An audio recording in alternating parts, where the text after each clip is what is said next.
Good morning, everybody. Hi. Unga chaka, unga chaka. That wasn't the song I was doing. Made me That think of that sounded song. like Tarzan. Baltimore. That's Tarzan it. boy. That's it. Tarzan boy. Thank you, Moon. Tarzan boy. Moon's picking up what I'm throwing down. It is Wednesday, and rain's supposed to clear out right soon, and Yeah, we'll have sunshine later, I think. we'll have right, man? sunshine later. It's going to be fine. Not true. I feel like our weather reports have been wildly off this week. Why, they called for rain yesterday, and it happened. Said it was Pretty going to much be all day. Said it was going to be clear Monday, rained all day. What do you want Then it from said a them? half a day yesterday, rained They're all trying day. their best. They're forecasting. Yeah. It's like they got a crystal ball out. It's not going to be 100% all the time. Nope. We got to give them some grace. I'm trying, brother. This was conveniently after you said you would never move to Seattle because of the rain. I went to Seattle. Well- It was all sunny, and then we looked up that St. Louis gets more rain than Seattle. Okay, well, You got to enjoy it. It's got to be those. I enjoyed staying inside yesterday. That's what I mean. Those inside, like, yeah, maybe this is the day to take a nap. I did. That's what I did yesterday. I got home. I made a roast. She made a roast. A I took rainy a roast. nap. A rainy roast. Nice. Yeah. Wow. Rainy roast is the new soup. Well, you got the in-laws Great guitars, over. too. I do. Are they staying at your house? Yes. You know, this was a big debate going on, Okay. and being that you have your in-laws in town, this is perfect. This is a perfect question for Tell you. me. Okay, so you, your mother-in-law, and Tim have to go somewhere. Right. Tim is driving. Of course. Who rides Which it? one of you ladies is sitting in the front seat? Me. Is it automatic? Yeah. I because we've had this experience multiple times, and Anne does not want to be in the front. She likes to be in the back seat. So she volunteers. Yeah, she doesn't. Okay, so there's no If she wanted the front, she could have it, but she doesn't want it. there's no fight. How do you know she doesn't want it? Have you asked? Yeah, I think like Have you? multiple times. Yes. I'm Okay, like, I would just you like want to to make sit in the sure. front? I just No, want I'll to make sit in sure the that you're not back. being rude Well, and I'm being rude in other assuming- ways, probably. and This assuming is not. Yeah. that she goes in the back. Like, and get in the back. What about this though? As soon Like, as she says, I'll ride in the back, Lauren pops the trunk. all right, get in there. Now, that was No. rude. That was No. really rude. Not that back, the back. But then, whenever my father-in-law's involved, his name's Dana. He will be in the front, and then Ann and I will sit in the back together, and we will chit chat. You sit in the middle? I do. I sit right. Ride bitch. The little lap safety belt. Yes, She straddles her mother-in-law. I do. That's how we Okay, actually go Moon, to the if store. you're driving and it's your mom and Mallory, who goes in the front seat? My mother. Although I think she would deny it. I think she would be like, no, I'm fine going in the back. But we would probably both insist, no, come on up front. What's the rule? Is there a rule? The rule is that they get the option, no matter what. My mother, my mother-in-law, they get the option. Wherever they want to go, they get to go. That's the rule. Yeah, I think that's the rule. Yeah. Do you not agree? It's a seniority. Yeah. It's a, hey, respect your elders, seniority, whatever. It's your choice. Okay, so this is the etiquette question out there. If you're driving, and I your open the girlfriend- door, look like the hero. I open the passenger side door and I say, who wants to be my number one lady? And I let them fight it out. Oh, that's smart. Yes, that is smart. Then you let them fight it out.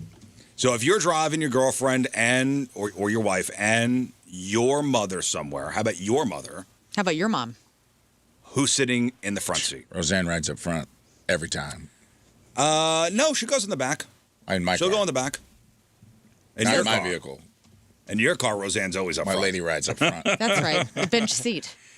Maybe you have a dynamic where both your girl and your mom try to give the other the front seat, but sometimes the opposite happens.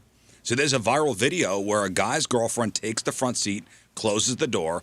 The mother walks up and says, I'm not sitting in the back seat.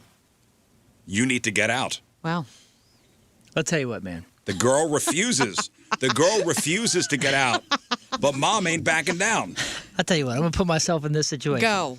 If I come up to the car that my daughter is driving and my son-in-law's in the passenger seat, I'm going to say, hey, man, get in the back. I ain't sitting in the back seat. I'm with this mom.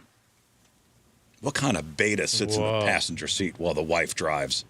My husband. I'm just saying, that scenario wouldn't happen. That wouldn't happen in this particular situation. But if it did, I'd say, You got to get in the back. Oh, you would immediately throw him out? I would not. I think I would too. I would not throw my daughter out though. If he was driving, my daughter was in the passenger seat, then I'd sit in the back. Oh. Yeah, get in the back. Yeah, I'd get in the back for that. Now the guy. So the guy's girlfriend's sitting up front. Right. Mom walks up and says, get out. Girlfriend, she says, I ain't getting out. What? Are you kidding? No. Did she yell shotgun? I don't know. I did not hear Honestly, I did not hear shotgun Good called. question. Shotgun rule I did not is hear in shotgun play, called. even with the elders. Yes. It's all right. a good Mom question. just screams buckshot, and you get back. That's Do right. your kids yell shotgun? No, they don't care about anything. They don't.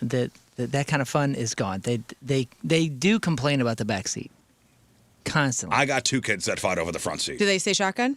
Or Or does your daughter just punch your son? I said there is a way to settle this. Whoever yells shotgun first. Or whoever touches the car first. But Yeah, it or also whoever's is, taller. you have to, isn't the rule for shotgun, you have to see the car? You have to see the car. Yes. You have to be in view of the car. You can't yell shotgun In inside. the house. No. Oh, I thought you had to be on your way to the car. You do. You have to see it. Yeah, you have to see the car. You're on the way. It's got to be in view. It has to be in view. Doesn't Those are the matter shotgun how rules. far away. If you got 20/20 vision, you have an advantage. I got eyes on the car. Shotgun. Okay. We worked it a little different. How'd you work it? I feel like if you were on the way to the car, like okay, we've established we're leaving. All right, let's go. Shotgun. Oh, regardless of car being inside or not? Let's say we were leaving right now, and Lerm was going to take us home. Mm-hmm. You and me. Oh, you'd yell shotgun now? It would not count. I mean, as soon as it's like, all right, you guys ready? Yeah, all right, let's go. Shotgun. No, it would That's not when I would count. say it. You'd have to be outside. I agree. Oh, okay. Really? That's how Is we that did it. is that the way you did it, Scott? Yeah, I did the same way. Maybe As it's because Moon we or grew me? up together. I don't know. Oh, you did the same as Moon? Same as me. If Rafe, we're what heading about out, you? You call it. Everyone has to be outside. That's the way it always. That's the way it always was. Car believe that had to was be the in rule. view. Car in view, and everyone had to be. You couldn't like be outside with the driver and then have 2 other passengers still in the house. Call shotgun. Like everyone had to witness the shotgun. You know what I mean? Like whoever was in the vehicle, everyone had to be present and outside. And you had to know which car you're even going to. So many rules. Yeah. Well, so yeah. This is a good strategy. Dude, I mean, like imagine if you call shotgun and I'm like, and then I walk out, and you're like, oh, Rizz, tell him I called it already. Yeah. I didn't hear nothing. So what? You're late. You're slow. You definitely don't. What if You're you're definitely not getting the front. Yeah. I mean, so many rules. What'd you say, Scott? I would say a good strategy for kids listening is when you're about to head out the door, ask a really fun question like, hey, what's your favorite movie or Oh, yeah. favorite song right now? And get someone to get passionate right as you're Oh, walking the out. Then you That can is say a it. good The strategy. distraction method. Yeah, I tell my kids, I'm like, yell shotgun. Right. This is a way to solve this. Instead, they fight. I hope the young people are, I mean, this needs to Young continue. people don't do it anymore. No, Damn it. Really? You guys. I don't think Parent they better. care. My goodness. They It's care- our fault. They care about a lot of other stuff. We didn't have a lot going on in our lives. We had a lot going on. These were big. kids have These were big apps. wins. Shotgun was a big win for us. It was, and but- they got bigger things going on. Well, you don't need. You got phones now, dude.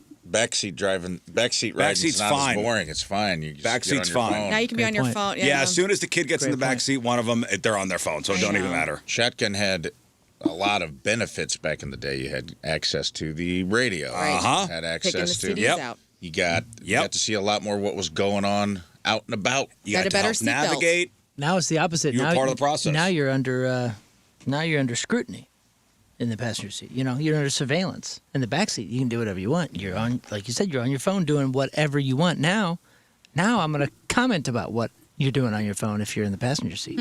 And the person in the back seat can see what you're doing. My on your kid phone. has not reached Yeah. over to my radio once, I think ever. I think we just figured it out. Have your kids ever reached over to turn the station? Never. Or put something on? Never. Yes, Never. They are constantly saying, "We're going to do my playlist, my playlist, my playlist." I think there needs to no. be a word for that, too.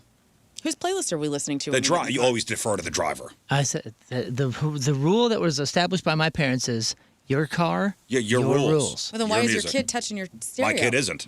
Well, I'm nice. I threatened to He's a break their pushover. I threatened to break their fingers once, and that was it. What? I typically it. will say, "Let me get a song." Lesson learned. That's what happens. Dad always goes, "Let me get a song," and then I'll get a song, and maybe halfway through, they're like, "Okay, we're good now." I'm like, "No, man, a song." Not a half a song. whole song. Not a tenth of a song. Give me a song. The other part of elitism of being shotgun or the driver is the window game, right? Because nobody wants that back window rolled down. It's always the passenger or the driver window is the window currency of the entire ride, right? Is everybody weird about that? Like, I don't want the back seat window open. It makes that weird, like... Yeah, well, then you got to crack your window a little bit. Right. It's a pressure thing. Granted, it may have been because we didn't have the nicest cars or something, but I feel like my kids, we never have the window down. Like, the air conditioning is nice. You know, we use the windows for air conditioning when we were young. I don't feel like we do that anymore. The only time the window goes down to the back is I'm feeling nauseous. Yeah, you're on your phone. Or if you want to stick your arm out the window and do the wave thing. Yeah. Which is super fun to do. You guys drive with your windows down? Yeah. I do sometimes. I try to as often as I can, but I swear it happens way fewer now. Yeah, I do. When I think about it, I go, oh, it's a nice day out. Yeah, I like put having the I'll windows put the down. windows open. And I like cranking my stereo to Whitesnake and see what Me too. happens. Man, Me I had a truck where I lived with the windows down because there was a short in the heater, so it was just blasting heat at all times. That's the best. Dude, I had that thing for like 6 years, and I was just on fire. I was sweaty. My legs were always dripping. I wore shorts in the winter because of this. That's hot. Because of Dripping this legs. freaking truck. And then I sold it to my cousin, who's like a Motorhead guy, and he comes over and I go, "Man, how's that heat feeling?" He goes, "Oh no, man, it was just a blown fuse and something else. I fixed this wire. A 3 second 25-cent fix. I fixed this wire and the air conditioner works amazing. It's like it hasn't been used in 20 years." Oh man! Well, all right. Back to this situation. So again, the girlfriend is sitting in the front seat. Mom comes out. She goes, "I ain't sitting in the back seat." You get out. Girl refuses. Mom don't back down. Guy tries to calm everybody down, but eventually the girl storms out saying she's not go and goes to get in her own car. Oh, Jeez. There's tension. This girlfriend's not going to last. they got a kid together. Uh-oh. Well, that that don't doesn't mean matter. nothing. Yeah. That don't mean nothing. So this is all going on. This is a video. This is all going on while the guy is trying to put the kid in the back seat, in the car seat. Well, so now the kid feels unloved. Nobody wants to be back Nobody there. wants to be with that little Sit back snot and nose look kid. at me. Here's what it sounded like. I'm not sitting in the back seat. You need to get out. You gonna sit in the back seat today? You need to get out. I'm not sitting in the back seat. My mom's coming, so I will you will have to get in bed. What you mean? What you mean you're not coming? She's like, I ain't coming. It's not that deep. Just sit in the back seat. Okay, no, y'all not married anyway, honey. I mean, we just going somewhere. You act like you gotta sit in the back seat forever. Okay, bye. Okay, bye. I'm with the mother on this. She's got all the points. I'm with mom too. Yeah. Defer to mom. She got seniority. Why doesn't mom want to be back there with her grandkid, though? That seems like where she would want to be. Well, the internet is torn. Some say the mom is out of line for demanding the girlfriend move. Others say elders get priority on the front seat. I'm there. Elders get priority. And for what it's worth, the mom isn't super old. She doesn't look like she has any mobility issues, although she has a larger woman. Oh. She has a larger lady. Most of the moms are going to go to the back seat anyway. There's also no other context for this situation. Yeah, but you got to give them the option. They earn the option. They earn the option. Yeah. I brought you into this life. This could be the tail end of a lot of petty. Yeah, we don't know the context here. We Yeah. don't know the context of this situation. I'm going to leave a 10% benefit of the doubt that like this might have been the final. They both seem very insufferable. Yeah. This guy's really hitting winners. Somebody already. this woman could have been henpecked by the mother-in-law at this point to where she's just like, I'm not doing anything else for you. You never know. You never know. Just listening to the context of that conversation, she went pretty hard. You never know. But, defer to mom. That's what I always say. Darn it. Also, we're keeping the peace. Yeah. We're just trying to keep the peace. I mean, especially your mother-in-law, too, right? Yeah. Like, not that there's all that much difference as far as, like, how the rules go. But, I mean, come on, man. Your mother-in-law wants a passenger seat? Although I have pissed off my mother-in-law so much that she hasn't talked to me for 3 days. Well, Even when she's at the house. but we're looking for a baseline, and that's kind of your baseline. Yeah. That is par for the course, if you will, Yeah. for Rizz. And That's how you know 3 she loves days. you, though. Or as you like to call it, 3 days grace. she in town? 3 days grace. No, at they were this in town house. last week. And they haven't spoken to you? No. We're fine. This was not this trip. Oh, I see. This was Okay, I was worried about you for a second. No, you don't have to worry about me. I'm good. Well, hey, man. Either way, I'm good. You need some security? I'm good. I'm good. Hey, I saw this story yesterday. This was on Channel 4, and this got my blood going. This is a local story out of Franklin County, and this is one of those stories that, I mean, you ball your fist up when you hear the details. It's a mix of, we'll say, local tragedy, poetic justice, and a really important warning for all of us. So here's the story. So this guy's named Richard Newton. He was a legend in Franklin County, a total jokester, a family man, somebody who had lived at this house for 55 years. Sadly, he passed away early in the morning on April 23rd. So that's a couple weeks ago. So while his family was just beginning to mourn, some absolute, and we'll call them ghouls, Okay. were already watching the house. So the very next day, so Richard died on April 23rd, April 24th. Richard's granddaughters, Ashley and Rachel, showed up at the house and immediately knew something was wrong. There was food scattered all over the driveway. And the spare key they kept hidden by the door, that was gone.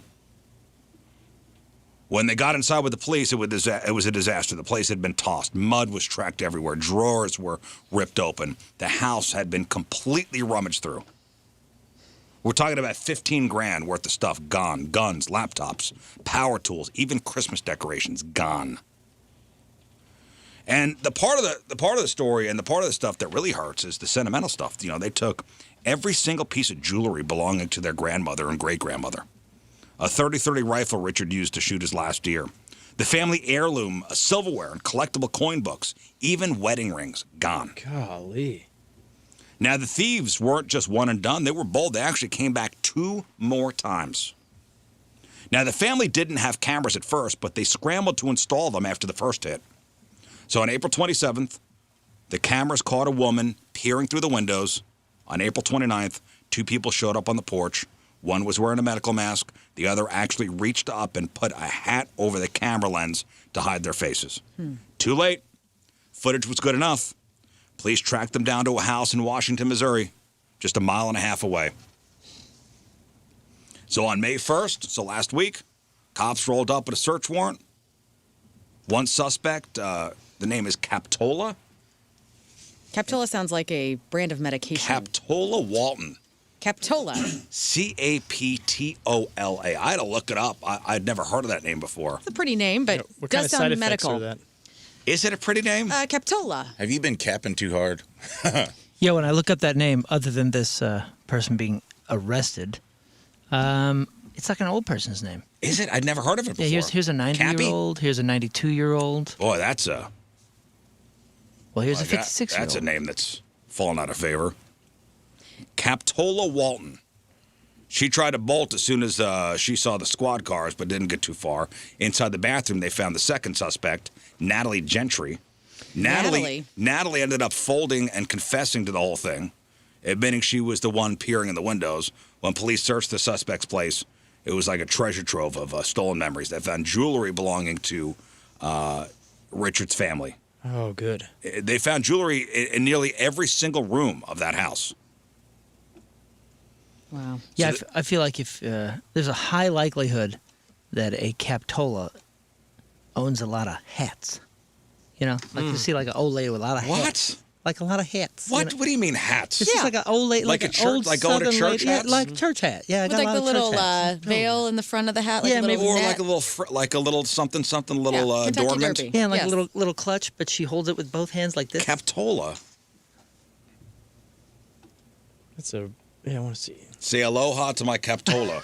Okay. This is an old-fashioned. I mean, it seems like an old-fashioned Southern name. Well, the family found out the pair had been caught on the exact day of Richard's funeral.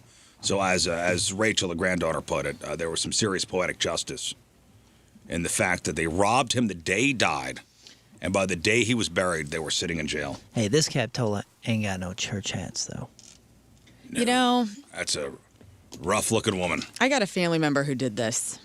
You do? I do. Who robbed a dead person? Well, yeah. Who, as somebody who was an extension of our family, we were having the funeral for, this person went and just ransacked the place. Oh my! And stole Well, like one of my family members, yeah, and stole and went to prison. Like because of it. Yeah. It was a freaking my God. nightmare. Oh man. So I personally have experiences like an extended family member, how they would feel about this, and it is so beyond sad and like terrible. And so I my heart goes out to that family. Tim did prison time? He did. Tim was in prison Crazy. for stealing So from this my was mother. okay. Explains that neck tattoo. Okay, without saying the names. So let's say Aunt Betsy died. Yeah. Okay, what in relation to Aunt Betsy was this person? A child. So this is a young person. This person my age. Was it like Aunt Betsy's son Kind of, yeah. or like a cousin? Like son, yeah. So we're like smokes. we're A stepson. We're at Aunt Betsy's funeral. Stepson. We're at Aunt Betsy's funeral, and somebody's going, "Where's stepson Tim?" Right. Well, It's always a Tim. the person showed up to the funeral late, and nobody thought anything of it. Doused in jewelry. Just Doused like, in jewelry, doused in Dripping jewels. In a ski mask. And honestly, so I remember having interaction Oh with my this God. person At at the the funeral. funeral? They were late. And I remember being like, hey, sorry for your loss, ... And then like weeks later, He says, actually, kind of a big gain. Wink. this all comes to light, and it's devastating. It was devastating for our family to hear Of about this. course. And it ruined a lot of the relationships that this person had. I mean, to this day, there's trust issues, right? So, And rightfully so. Got the stuff back, right? Didn't fence it before that? no, I don't think the stuff got back. Oh. I think Did it this was person on. have a drug issue? Yes, this person had some substance abuse issues, and honestly, and has since then cleaned up. But Well, that's nice. it's hard to forget, right? So you forgive, but you go. Of course, you that's can't forget. that's a pretty big one. Yeah, and I hate it because it ruins so much, and they know it too. Yeah, I'm sure there's a lot of regret there. Absolutely, there is lots of regret. Well, so these two, the police told the family, something. The police told the family something I think we all need to hear. Thieves target homes by reading the obituaries. This is unfortunately not an uncommon thing. Like they see a death notice, they figure out the house is likely empty or that the family will be at a funeral service, and then they strike. It's a phenomenon that's actually that's apparently big in small towns. Mm-hmm. Yeah, It's a big small town. We heard about this not long ago, and a lot of people said, "Hey, man, you get security. You get somebody that is just outside the purview of coming in. You have a designated survivor sit. Yeah. at the house. Somebody that's not going to necessarily miss out, if you will, at the funeral that goes and purchases the house. Yeah, that's what growing up in Shelbina there, we would have those funerals, and I never realized as a kid why somebody always stayed at the house. Is that you the know, reason- I thought is they were that the getting reason stuff why? ready, they're making It's so food and all this, sad. but I think it was just all part of that to make sure no one was coming in. Old school. Yeah. That's why I print a fake obituary for myself 3 times a year. I'll find out who my friends are, find out who's plotting on me. And then I just sit And wait. in the dark with the Benoit balls and a pellet gun. And then you say, I've been expecting you. Well, look who it is. Cousin Jason.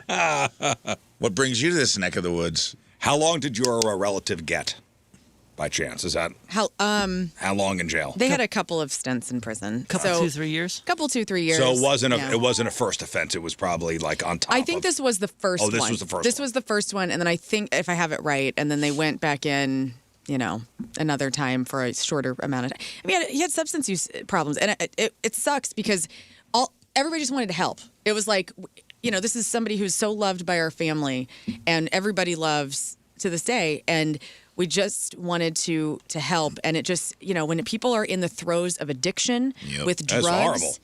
there is, and I know everybody can relate to this, like, it is horrible, and there is no way out besides professional help. Like, you have to find some way to get yourself out of that cycle of stealing. I'm not sure what's going on with Captola here and Natalie, who had no relation to these people. Right. It is sad, and it's also hard when someone's in the throes of stuff like that, where you got to be careful. Everyone deserves a chance to redeem themselves, but you also got to protect yourself, because if you catch somebody on their way down, you'll go down with them. Well, and that's what it was. It was 2 different instances. So the first time around, there was a lot of support. And then the second time around, about half fell off, right? And I still have contact with this person, and I've tried to keep him at arm's length, but I love him still. Well, He probably listens to the show. I love you. And so, What's up, dude? family. Hope you're well. I love you, Captola. We love you, Captola. Yeah. No. I No, I really don't do. want. These two are scum. Yeah, yes, but my These two are family pieces of members- garbage. Yeah. This is awful. I'm just glad they weren't motivated to sell. This was, I mean, they got caught, so Yeah, but they still had everything at the house. they still had A lot everything in of the these house folks- for now. I mean, the family actually, the family actually had to have people house sit during the funeral just to make sure nobody else broke in. Right. Yeah. So Captola and Natalie are both facing felony burglary and stealing charges. They are being held on a $100,000 bond. While some tools and coins were recovered, the family's still searching for darn those wedding rings and some of the heirlooms. They have not been found. Yeah. Oh, speaking of not been found, just an update because somebody mentioned it in the chat. Jenny said, "Did we find out about the guy who bought Moon's snowboard?" He did reach out. He's Oh, okay. good. Oh, good. He's okay. Okay, cool. Good. All right. All Well, is well. When's he out of jail? Oh, no. Okay. I told you he was fine. Yeah. Yeah. You had him. I said have That's faith. not actually what you were I said You saying. have had faith. him dead in a ditch somewhere. I heard him going, calling the hospitals. Yeah, all right, well, Freaked me out times two, man. listen, this is a heartbreaking reminder that even in a close-knit community, there are people looking to exploit your worst moments. Yeah. Luckily, the Franklin County community stepped up with total strangers offering to sit at the house and install even more cameras to help the family find some peace. Hey, on that line, it's not just the obituaries, Weddings too. weddings and GoFundMe's. GoFundMe's or any ask for help or hey, so and so was in an accident, they're going to be in the hospital. Like you get a lot of details out of this kind of stuff, and scammers are abundant. Well, there's also I cannot stress enough how much of a hole these scammers can dig you into from that kind of thing. Well, it's also, hey, look, we're on vacation. Yes. And that's been a thing for a Right. while. All of that. Since the dawn of social media. Yeah, that's why we always have armed guards. Yep. Yes. Yep. I got alligators. I've got a moat. I've got an Yeah, electric for real, fence. I dare you. I've got German shepherds. Yeah. I've also got Germans. I always have a house sitter. I've got German shepherds, shepherds I've got and Germans. I got Germans. So my house is on I lockdown. got guys with rifles, guys with hooks. I got micro machines all over the floor. Uh-huh. Oh. Paint cans. Paint galore. cans on strings. Careful. Might even be a doorknob that's a little too hot to handle. The old tar on the steps. I know what's going on. I learned from the best. Yeah, I went to the Macaulay Culkin School of Home Protection. Right. Took a couple night courses. You have McAfee. I have McAllister Home Defense, Like Careful. the sandwich? like Kevin McAllister. Kind of like Kevin McAllister. Oh. All right, a couple more scams to tell you about. If you see a letter from the IRS in your mailbox this week, you might want to take a beat before you do anything. There is a big wave of confusion right now because the IRS is actually sending out hundreds of thousands of letters asking for bank info, but scammers are sending these things as well. Oh, great. And apparently it's so good that even pros are getting stumped on which is real and what's not. Wow. So believe it or not, the IRS is actually trying to get more people to sign up for direct deposit. So thanks to a 2025 executive order aimed at phasing out paper checks, they're reaching out to taxpayers to get their banking info on file. So I don't know, with the IRS, are we all direct deposit? Yeah. E-file, direct deposit, or if you get a return, are you don't actually think getting so. a physical check? I don't really get a return. That's not how. Yeah, that's not how my life works. Some of us got returns this year. And it's direct deposit, and you go, oh, look at that. Look at Well, this. the last time that I overpaid, I applied it to the next year. So like, there's not a lot of exchanging with me and the government. So and to be honest, I would be really nervous about this. I don't want the government having my banking. Government. They Well, have it anyway. listen, I'm not scared. I like direct deposit, huh? Oh, I'm all about convenience. I've traded so many security things for convenience. But Well, the government would like everybody to be a direct deposit. the government wants my banking info. Is that what you're saying? The You don't think government they- wants my You don't think numbers. they get your banking info if they want it? I'm just saying, I'm not going to hand it to them. It does make you a little nervous. No, now it does, you idiot. Thank you. I'm trying to save you, brother. All right, here's the problem. So the government wants everybody to do the direct deposit thing. Scammers saw this coming a mile away, and they started sending out mirror letters to look nearly identical. So if you get a letter, even if it looks official, and asks you to scan a QR code to update your info, stop right there. Okay. An IRS spokesperson confirmed that the specific form they're sending out does not include a QR code. And tax experts are saying, scanning these codes, you are giving everything to the scammers. It's the easiest way for them to bypass security and grab all your sensitive data. There you go. So you don't have to be a detective to figure out if the letter's fake or not. Experts say, these two fail-safe moves will save you. You ain't doing this, are you? Don't click links or scan codes. No, I'm not clicking links or scanning codes or doing nothing. Go to irs.gov on your own, log into your official account, check for notices there. If the IRS really needs something, it'll be in your digital inbox. Just a moment ago, didn't you say that you'd sign up for this? I did direct deposit, but I'm not clicking nothing. I'm not doing whatever they're mailing me. But you would do direct deposit for the government? Yeah. Oh, but I always have. But aren't you the person that writes checks and walks into the bank? I want to get it faster, and so I want that. Give me that money, is what I say. You are just an enigma. I know. Thank you. This is a complete mystery. You are a character in which I cannot put my finger on. It's amazing. And you can't explain it. I can't explain things either. I can't either. I can't still explain write things checks, either. But when I pay the government, it's with a check. Because they can suck it. They could go to the bank. They can go to the bank. Jeff Bezos or whomever is in charge can go to the bank and cash this check. Cash me outside. You could also do nothing. This is the best part. If you get a letter and you're unsure, you could just ignore it. If it was a real request for direct deposit info and you don't respond, the IRS will simply default to their old school method and mail you a paper check in about 6 weeks. I thought I was getting a paper check. You know how the checks from official places come in those little weird envelopes where you have to tear the sides and you got to open it up. That. So I thought I was getting a check the other day. And I was excited, and I opened it up, and it was from stupid Southwest Airlines. And it was like, hey, B, you want to come to this? Hey, baby. Hey, baby, do you want to come to this, whatever the hell it is, retreat? We got 2 tickets. We're going to give you a voucher. And I go, I don't Get like out of here. whatever this is. Sign up now. We'll give you 40,000 airline miles, which equates to 16 cents. I was just wondering, have you guys ever gotten that? And they're like, we'll give you $100 for drinks. I'm like, what? Threw it directly in the trash. I don't trust anything. Hey, 636 says I just saved my granny from the exact letter she got 2 days ago. So they are coming around here. Yeah, Ma. Yep. Throw it away, Ma. Throw it away. Look away. Don't scan anything. Don't use your phone for nothing. Somebody tell my mother to not scan anything. Don't scan anything, Ma. So there's the IRS scam. There's also, have you heard of this, a ghost tapping thing? No. Ghost tapping. That sounds sexy, dude. Haunted phone? It's when a ghost taps your nuts and you go, and you're like, I don't know where that came from. It hurts. That does happen weekly. That's a bro hunt. Those are the worst kind. That's a broltergeist. It just taps you. Turkey taps you. It doesn't haunt you. He just waits till you're. Wait till you yawn, and then turkey taps your nuts. If somebody back tapped my nuts, I think I'll get violent. Right? What do you mean back tap? Like through the gooch?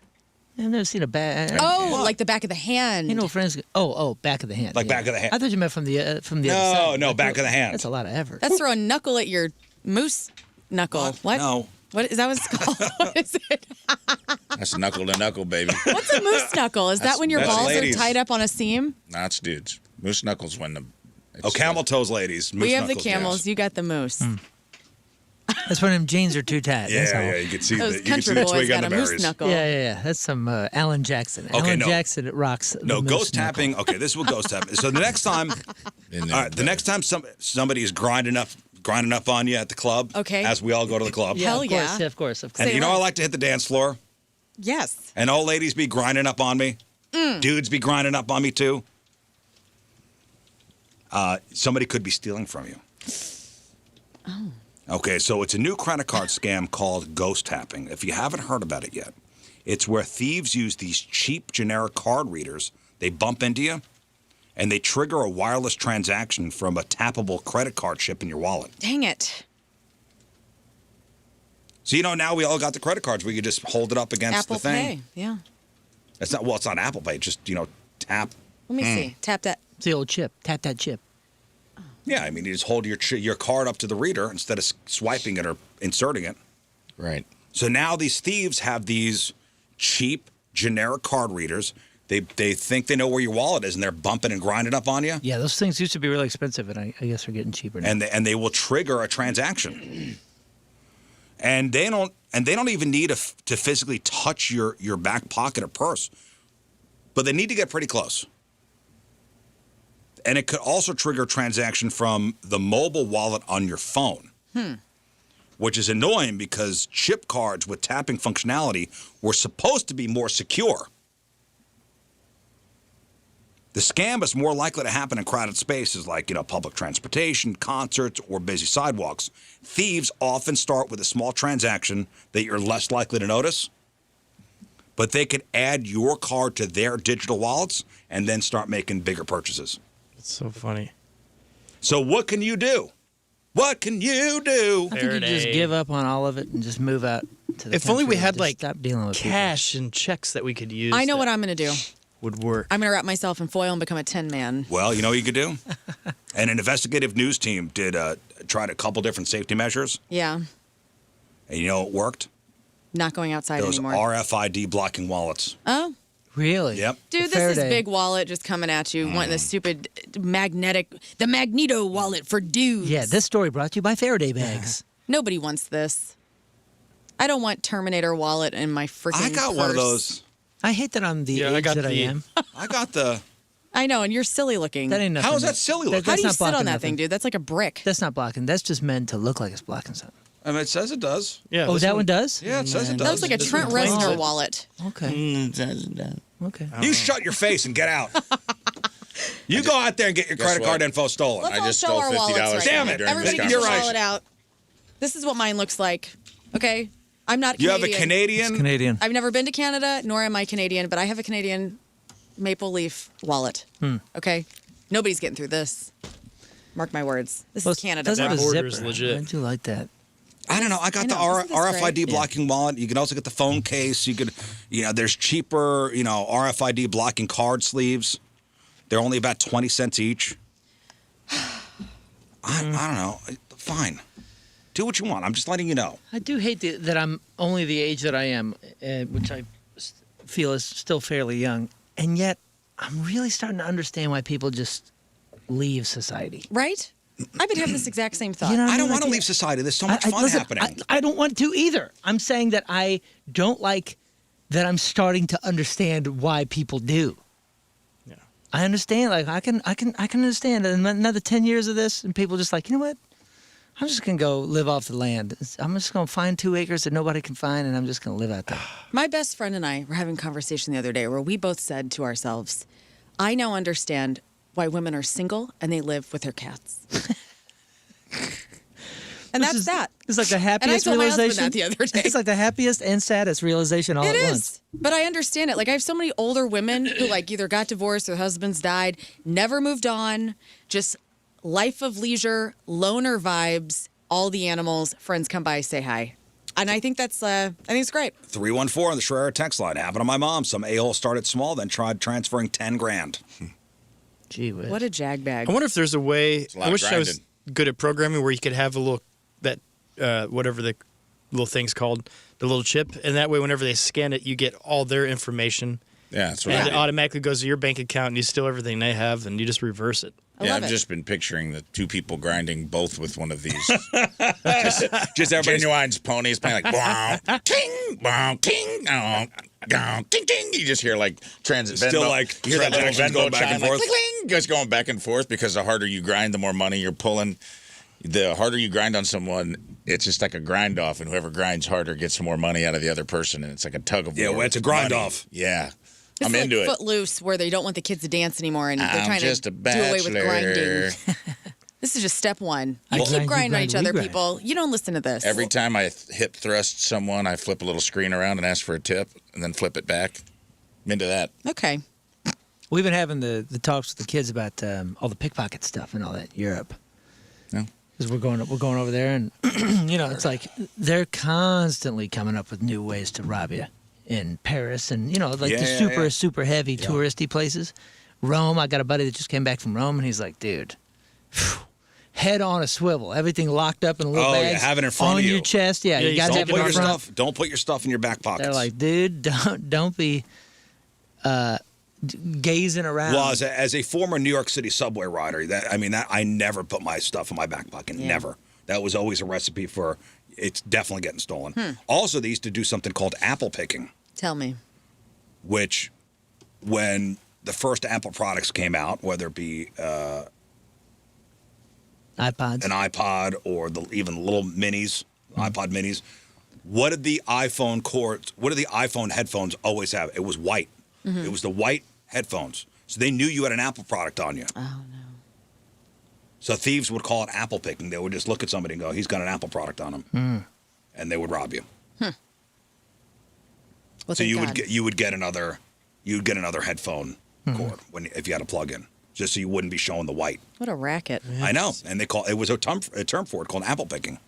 So this news team also tried RFID blocking cards, which you put in your wallet. It's supposed to protect everything inside. That didn't really work. There's also the Faraday pouch that can protect your cards and your phone, but it also blocks your call service, so your phone won't receive texts or calls when it's inside it. So just be careful. That's it. That's all I'm telling you. Just be careful out there, guys. Everyone's coming for you. Everybody's looking for your stuff. Yep. Everybody's coming for your stuff. Okay? It's true. That's Hey, it. but give the IRS direct deposit. Okay, well, They already have everything. that's what I'm saying. If they want your bank info, they could get it. I'm saving them the time. No, yeah, you're right. Yeah, yeah. It's about efficiency. Yeah, you know what? And scratch their back. I'm sure they'll scratch you. Yeah. Yeah. They care Waiting about on you. that. Have care you a lot guys seen what's going on this cruise ship? I think, Lauren, you sent us this article. Yes. It's still going on. You I couldn't know. wait. Oh, You Couldn't- could not. couldn't wait. I love Learn when is I'm not- right. Lauren is never What are you going on a talking cruise. about? I am never going on a cruise. CBS, or was it NBC last night? Nightly News had it. And they checked in with some of the people. They're in the middle of the Atlantic right Oh, I now. know. Here's the whole story. So imagine, and this looks like a nice boat, too. Right.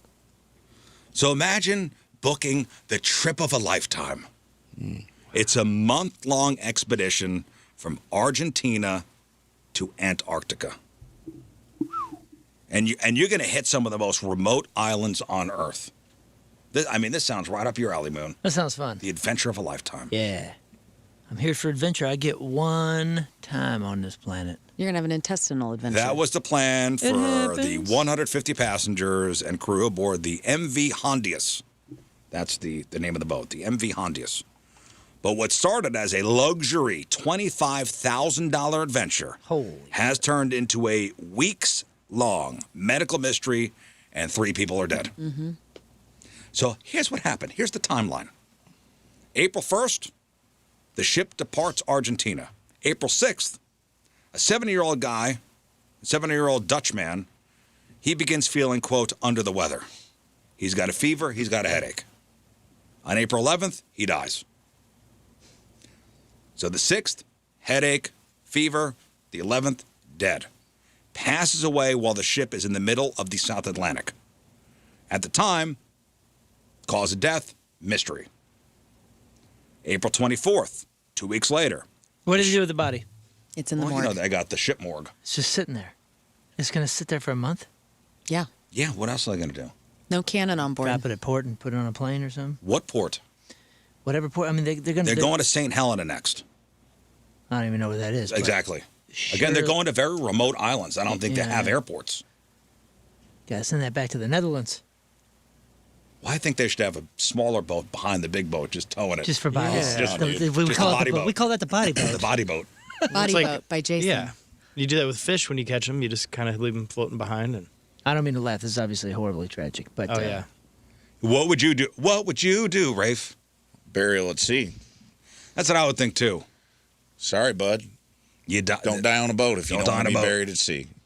Or you get off the shore, you get a cannon that I've long advocated for, and you shoot them onto land. You just be like, hey, incoming.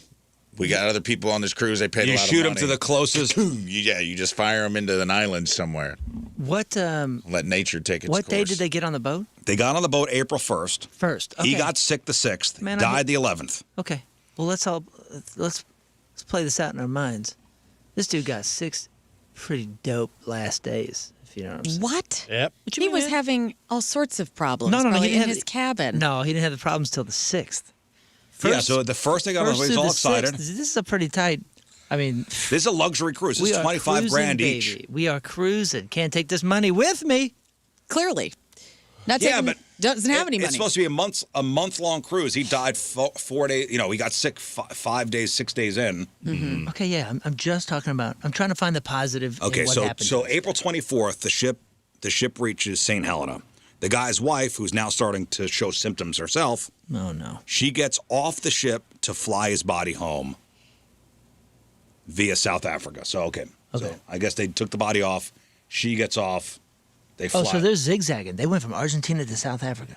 They're going tip to tip. So now his No. So St. Helena. I don't know where St. Helena is. Well, you just said South Africa. To fly his body home, I guess they flew the body That's an island of to South I see. Africa. I see. And then from I'm just he's trying to Dutch, follow along. So they got to go now from South Africa. St. Helena is an island in itself. Right, but where though? Let's It's see. right kind of in the middle of the South. Yeah, there's like no. Ocean. It's not by anything. Dang. Only 2 types of people I can't stand. It's like to the left If of you s- Africa. Yeah, if you swim left, you're going to go to Brazil. If you swim right, you go to Angola. Okay, so the 24th, the woman gets off the ship with the body of the husband. She's starting to great. feel sick. April 26th, she collapses at the airport in South Africa. She dies. Oh, no. Oh, So now who's man. been in contact with her? Because this is human to human. So while this was happening, the ship keeps sailing. It wasn't until a third passenger, a British guy, he got sick. He was evacuated to an ICU that doctors in South Africa finally ran tests, and it was the hantavirus. Comes from mouse poop. Or is it hantavirus? Hanta. Hantavirus? The positive result didn't come back until May 4th, which was 2 days ago. Seems like a Nearly a month after the first passenger got sick. So what is this?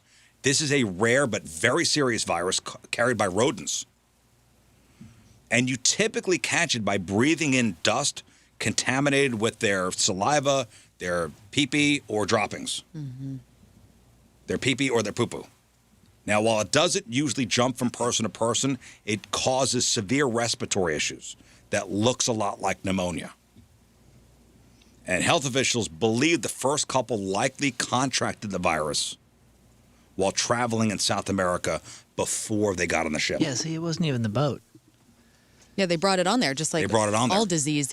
But last night on Nightly News, they were talking about, like, there was a health representative speaking about this because originally they thought it wasn't human to human, and now they're saying it is. And so the doctor who was treating these people on the boat, he's sick now, and I think he's in the ICU, which is, I mean, it's so. Well, this so is now- So terrifying. the here's British, what's the going on. British guy caught it on the boat. The other two, other two- This is not the boat's. This is not a boat thing. They got it before. They got it before. Yeah, they brought it on. They there. brought it on the boat. So the cruise didn't kill those two. So, but right now the ship is sitting off the coast of West Africa near Cape Verde. There's like 17 people sick. So 3 people are dead, the Dutch couple and a German woman. 1 man remains in intensive care in South Africa, and 2 others are being emergency evacuated to the Netherlands. The World Health Organization says, this is not really a big risk to anything, but for the passengers from 23 different countries still stuck in their cabins, it's a pretty heavy end to what was supposed to be an incredible journey. Refund? The ship's next stop is expected to be the Canary Islands, Don't miss those. provided Spanish authorities actually give bird them flew there. the green light to go. So right now they're just sitting out there. They're quarantining those They're people. quarantined. Do you think there's pirates that are tempted to, like, I know there's a lot of sick people on that boat, but Let's roll the should we dice. go do it? I don't know. What if Captola gets on a Well, on a skiff? 314 in the Schroeder text line brings up a good point. Wasn't this what Gene Hackman and his wife had? Yes. Yeah. For real? Yeah. That's what killed I didn't them. know that. I didn't know That's they were what on a killed 'em. cruise. That was in their home. Here's That's why all it's I'm so saying. important to get rid of that rat poop in your house. I mean, that is a I'm sad. trying. That's a sad. obviously, it's a sad thing. Listen. It's a bummer that they're stuck in their cabins right now and all that. But you got to play the stats here, ladies and gentlemen. 37 million people will cruise this year. Not me. 37 million people will cruise this year. 36,999,900. I'm never going out there, ever. And I can say that with pure confidence and say it with my chest. I believe you. And like, I know you guys love it. Never and that's say good never. for you. No, I'm saying it. No, Justin Bieber, never say never. I am saying it, and I am loving what I'm I know. saying. Listen, we're not even going to ask anymore if we want to go on a cruise. You guys go. Bro out. Never say never. We're going to bro out. You're going. We're going to bro out.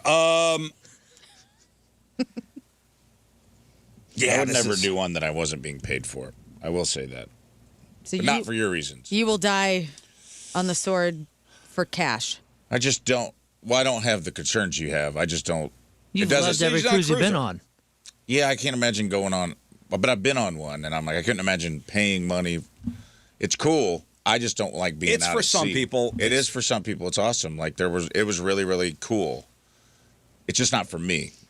I like to go places. I don't like being stuck on a floating mall. Yeah, and Really then the cool. excursions, and you got to be on the boat at a certain time. And Yeah, I like a little freedom. Being on a schedule for some people, I'm a land it's animal. not a vacation. Agreed. But That's my issue with it. I'm not worried about hantavirus or ghost ships or meeting the Black Pearl at sea or the Bermuda Triangle so much. hey, but- speaking of death, Rafe, you sent me this the other day. This is Neil deGrasse Tyson. Yeah, I'm glad you had that. I was almost brought it up during our last conversation. This is an interesting thing about a conversation we often have. I'm assuming that's what I said. Yeah. And this is making the rounds. So did you hear this? No. So Neil deGrasse Tyson, what happens after you die? Oh, I love this stuff.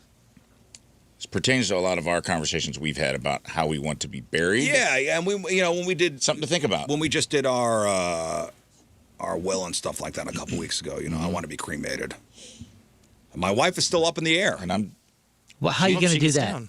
Yeah, how are we supposed to bury her in the air? Well, I'm going to pop the balloons. Ah, confetti. Here's I'm doing a corporate this Friday for a end of life company that What? does like end of life planning, like the death binder stuff, the stuff you're talking about. That's It's great. Like having your affairs in order so your family members don't have to worry about it. All right. Here's Neil deGrasse Tyson. In death, you've got pretty much two choices in modern society. You can be buried, that's my choice, so that the energy content of my body, which is still there when you die, your molecules were built up from your lifetime of eating and exercising and the building of your organs and your muscles and other tissue. In death, those molecules still contain energy.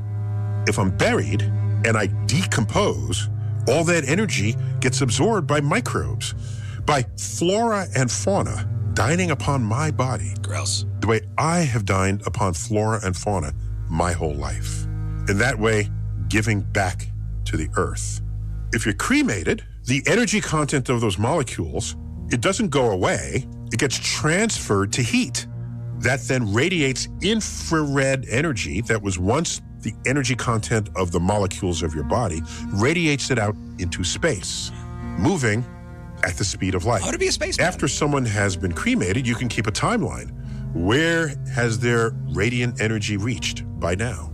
If they were cremated 4 years ago, they would have reached the nearest star system, Alpha Centauri. So that in a way, you're still a part of the universe, just in a different form. I'm going to be a spaceman, guys.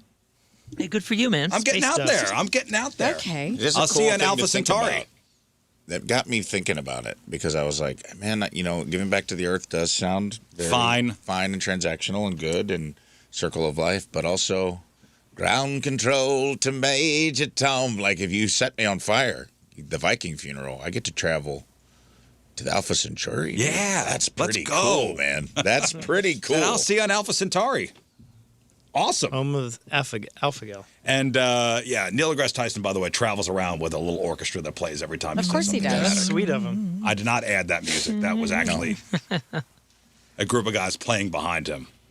There's a NASA scientist. It is kind of comforting, though, right? To Yeah. hear that, to hear Neil, regardless of what you choose, both of those things sounded very comforting. Listen, with that guy, the way he talks, everything sounds factual. So yeah. fine. Yeah. But there's a NASA scientist who died 3 times.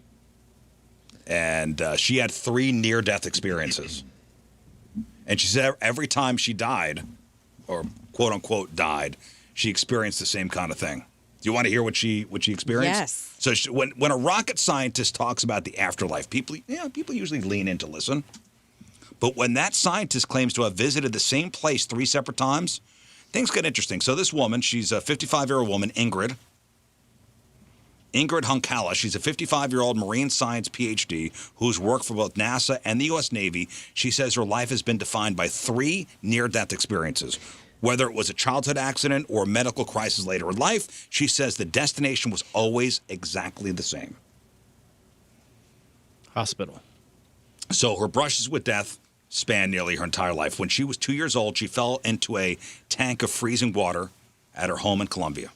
At age 25, she was involved in a serious motorcycle accident. At 52, her blood pressure plummeted to dangerous levels during a surgery. So what does the other side look like? Panic, darkness? No. She says the experience was the ultimate peace and stillness. According to her, as soon as her heart stopped, her awareness separated from her body. She recalls looking down at herself, not as a scared child or an injured adult, but as pure consciousness or a field of light. She also felt a deep knowing that everything in existence is interconnected and that time simply does not exist. Love it. During her first accident at the age of 2, she claims she spoke to her mother through pure awareness while her mother was several blocks away. 2 years old. 2 years old. Before she could speak.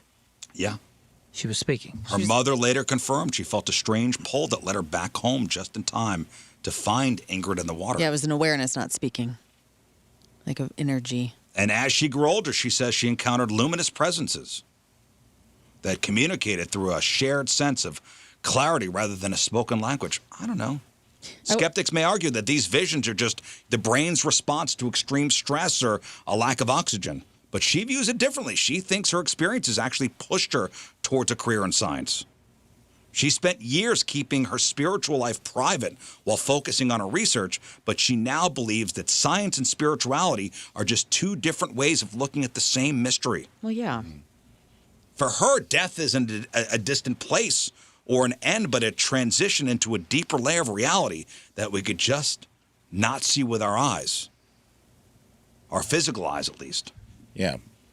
It's kind of like, you know, like religious people and people of science are like super curious. Right. If we could all just like realize that and like Right. realize like we're all one, like world peace, dude.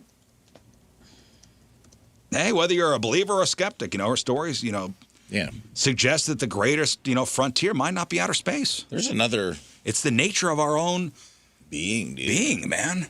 From whence we came, so shall we return, dude. There's another Neil deGrasse Tyson clip that's really great where he's not debating a theologian, but trying to kind of bridge the gap of like, I think he said the quote was like, God is the blanket we throw over the mystery of life to give it shape. And he was saying like, he thinks he's science, he's like, God is the question that science hasn't answered yet. And he's like, we're not necessarily disagreeing. You're just hyper-focused that you have found the one true God. And he's like, I don't think we know what that is yet. And he did it in a way that didn't feel combative, and it felt very kind of loving Inclusive. towards theology and inclusive of everyone. And it's a really cool clip. I wish I could, I'll look it up, see if I can find it. But it was an interesting thing. I thought, that clip you sent me was interesting. Me too.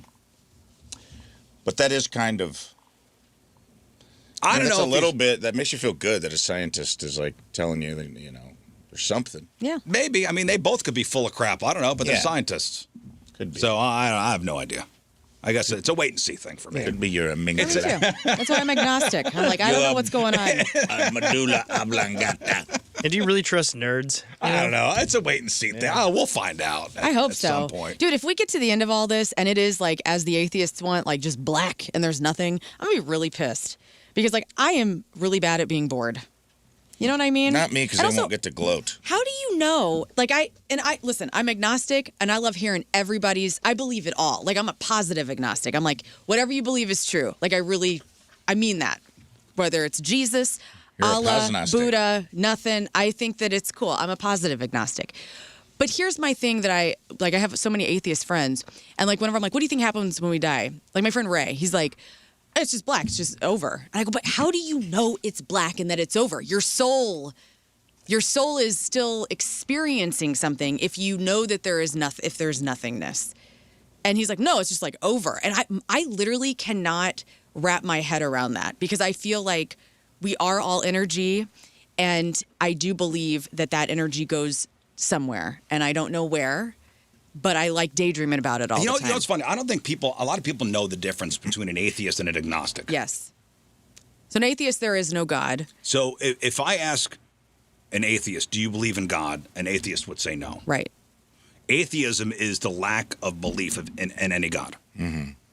It doesn't necessarily mean they're 100% proving a God doesn't exist. It just means they haven't seen enough evidence to buy into the concept. Right. An agnostic, if I ask, can we ever really know for sure if God exists? An agnostic would say, I don't know, or it's impossible to know. Yeah, that's me. So being an agnostic is about the certainty of knowledge. An agnostic believes that the existence of the divine is something that is currently unknown or inherently unknown to the human mind. That's the difference. Yeah, atheists almost have their own. It is almost a religion. In their quest for an absence of religion, they've almost created one for themselves. Especially if you have like a militant atheist who wants to corner you at a party and tell you all about it. I'm like, well, you don't believe in it. You sure got a lot of opinions about it. Well, do you know why don't you just not believe in it and shut up? There is an agnostic atheist. No. Like, that's a thing. Huh? I don't believe in God, but I admit I can't know for certain that one doesn't exist. Then that's an agnostic. That's an agnostic atheist. I don't know about that. I think an atheist is someone that says that believes that there cannot be for certain. I agree. They are atheist. Well, there's also an agnostic theist. I believe in God, but I acknowledge that I have no logical proof or certain knowledge of it. It's purely a matter of faith. Mm-hmm. You know, something I haven't shared with any of you guys, and anyone really, and I'm going to do it right now. So I have been looking for community in my spiritualism, and Tim and I have both been going to, for the last, I don't know, since October, we've been going to, the closest thing I have found to community for my agnostic views and for all views in play, which is kind of cool, is a universalist, a Unitarian Universalist. So I've been going to, it's the UU of Kirkwood. So we've been attending that for what? Different Sundays. What is this? It's Universal Unitarianism. What is that? Well, it's everything. So you have people that maybe are agnostic or atheists. It's an extremely inclusive environment where everything is welcome and nothing is welcome at all. You guys meet at Panera? No, we meet it. There's an actual church. Oh, really? It's right by the Kirkwood Farmers Market. And so every so often, once a month, we'll go and we'll it's non-denominational. Yeah, it's non-denominational, but it's very inclusive, and that's what I've been looking for. And I'm still agnostic, and I still I don't know exactly where the structure of my going there is. Sometimes I can get uncomfortable being there because it kind of, coming from church back in the day and things that I didn't necessarily like about that can kind of seep in. But yeah, I did this onboarding every Sunday for a month where we talked about did they have you hold things and hook you up to an e-meter? No. You're a Scientologist now. No, it was not that's very Scientology. cool. That's very cool that you're exploring something and you're allowing yourself to be challenged or to be put in uncomfortable situations. I think Did that's Tom great. Cruise do the onboarding video? He did. He was there. He was there. Oh no, you're a Scientologist now. I've really enjoyed Good it, luck. and I've met a lot of new people, and it's cool because I don't feel talking about this. I do not feel judged about it. I feel like and everybody's just very welcoming and lovely. Well, that's and good. they do a lot of That's great. community support. Would you be comfortable going to anything of some denomination just to explore and see what people's thoughts are? I've done that before. I've done that in my 41 years, and I just never felt comfortable with that. And so I just didn't find the thing that was for me, and I still haven't. We haven't paid in or anything yet, but we're exploring. But you have to pay in. I will say. Well, no, you have to make if you become a member, they do a pledge. I feel like that's pretty common. People pledge or they do donations. Keep the lights on somehow. Yes, that's how they keep things going. The most, I would say, rewarding Sunday school situation that I ever found myself in was what you got? Nothing. That was a delayed laugh because I feel like the only thing in all these places can agree on is they want your money. Okay. Well, how are they going to keep the lights on? So the most rewarding Sunday school situation I ever had was get this, it was at a Baptist church, like a formerly Southern Baptist church, but it was at a Baptist church, and the class that I was in was an age range of probably 35 to 40 years. Like it was like the most diverse range of ages and ethnicities, and there was two agnostic folks in there and two atheists in there that were coming with their wives, or one of them actually was just coming on his own and was not even a believer. But dude, it was one of the most rewarding experiences because everybody was super open and we talked about it, and it was all biblical. It was all biblically based, but man, it was so rewarding. Great philosophical, great theological debates and talks, and it was like the most loving and respectful relationship. I love it. I love anybody finding that community or what they're looking for with that. It's great. Okay. Thank you. I got to bring us back to reality. Thank you. Thank you. All right, Teamers Remember the Day is brought to us by Hot Shot Sports Bar and Grill. Score their famous tacos for just $1 each after the Cards score 8 or more runs all season long at Hot Shot Sports Bar and Grill. Get the details at hotshotsnet.com. From St. Peter's, William Flicker is our... Oh, I'm sorry. Bill? It's not Flicker, it's Ficker. There we go. I sometimes add L's to things. Old Bill Ficker. After a long hiatus from the radio, William decided a little while back to actively listen to The Point again. It's brought back many memories of him hanging out with his friends, late nights listening to the radio, and going to awesome local shows. He says the Rizz Show has played a massive part in getting me back into the radio with their awesome, relatable personalities and hilarious content. Thank you all for making the days brighter again while the sunshine has been away. William is an admin for a Louder Than Life festival group on Facebook that's about to cross 100,000 members.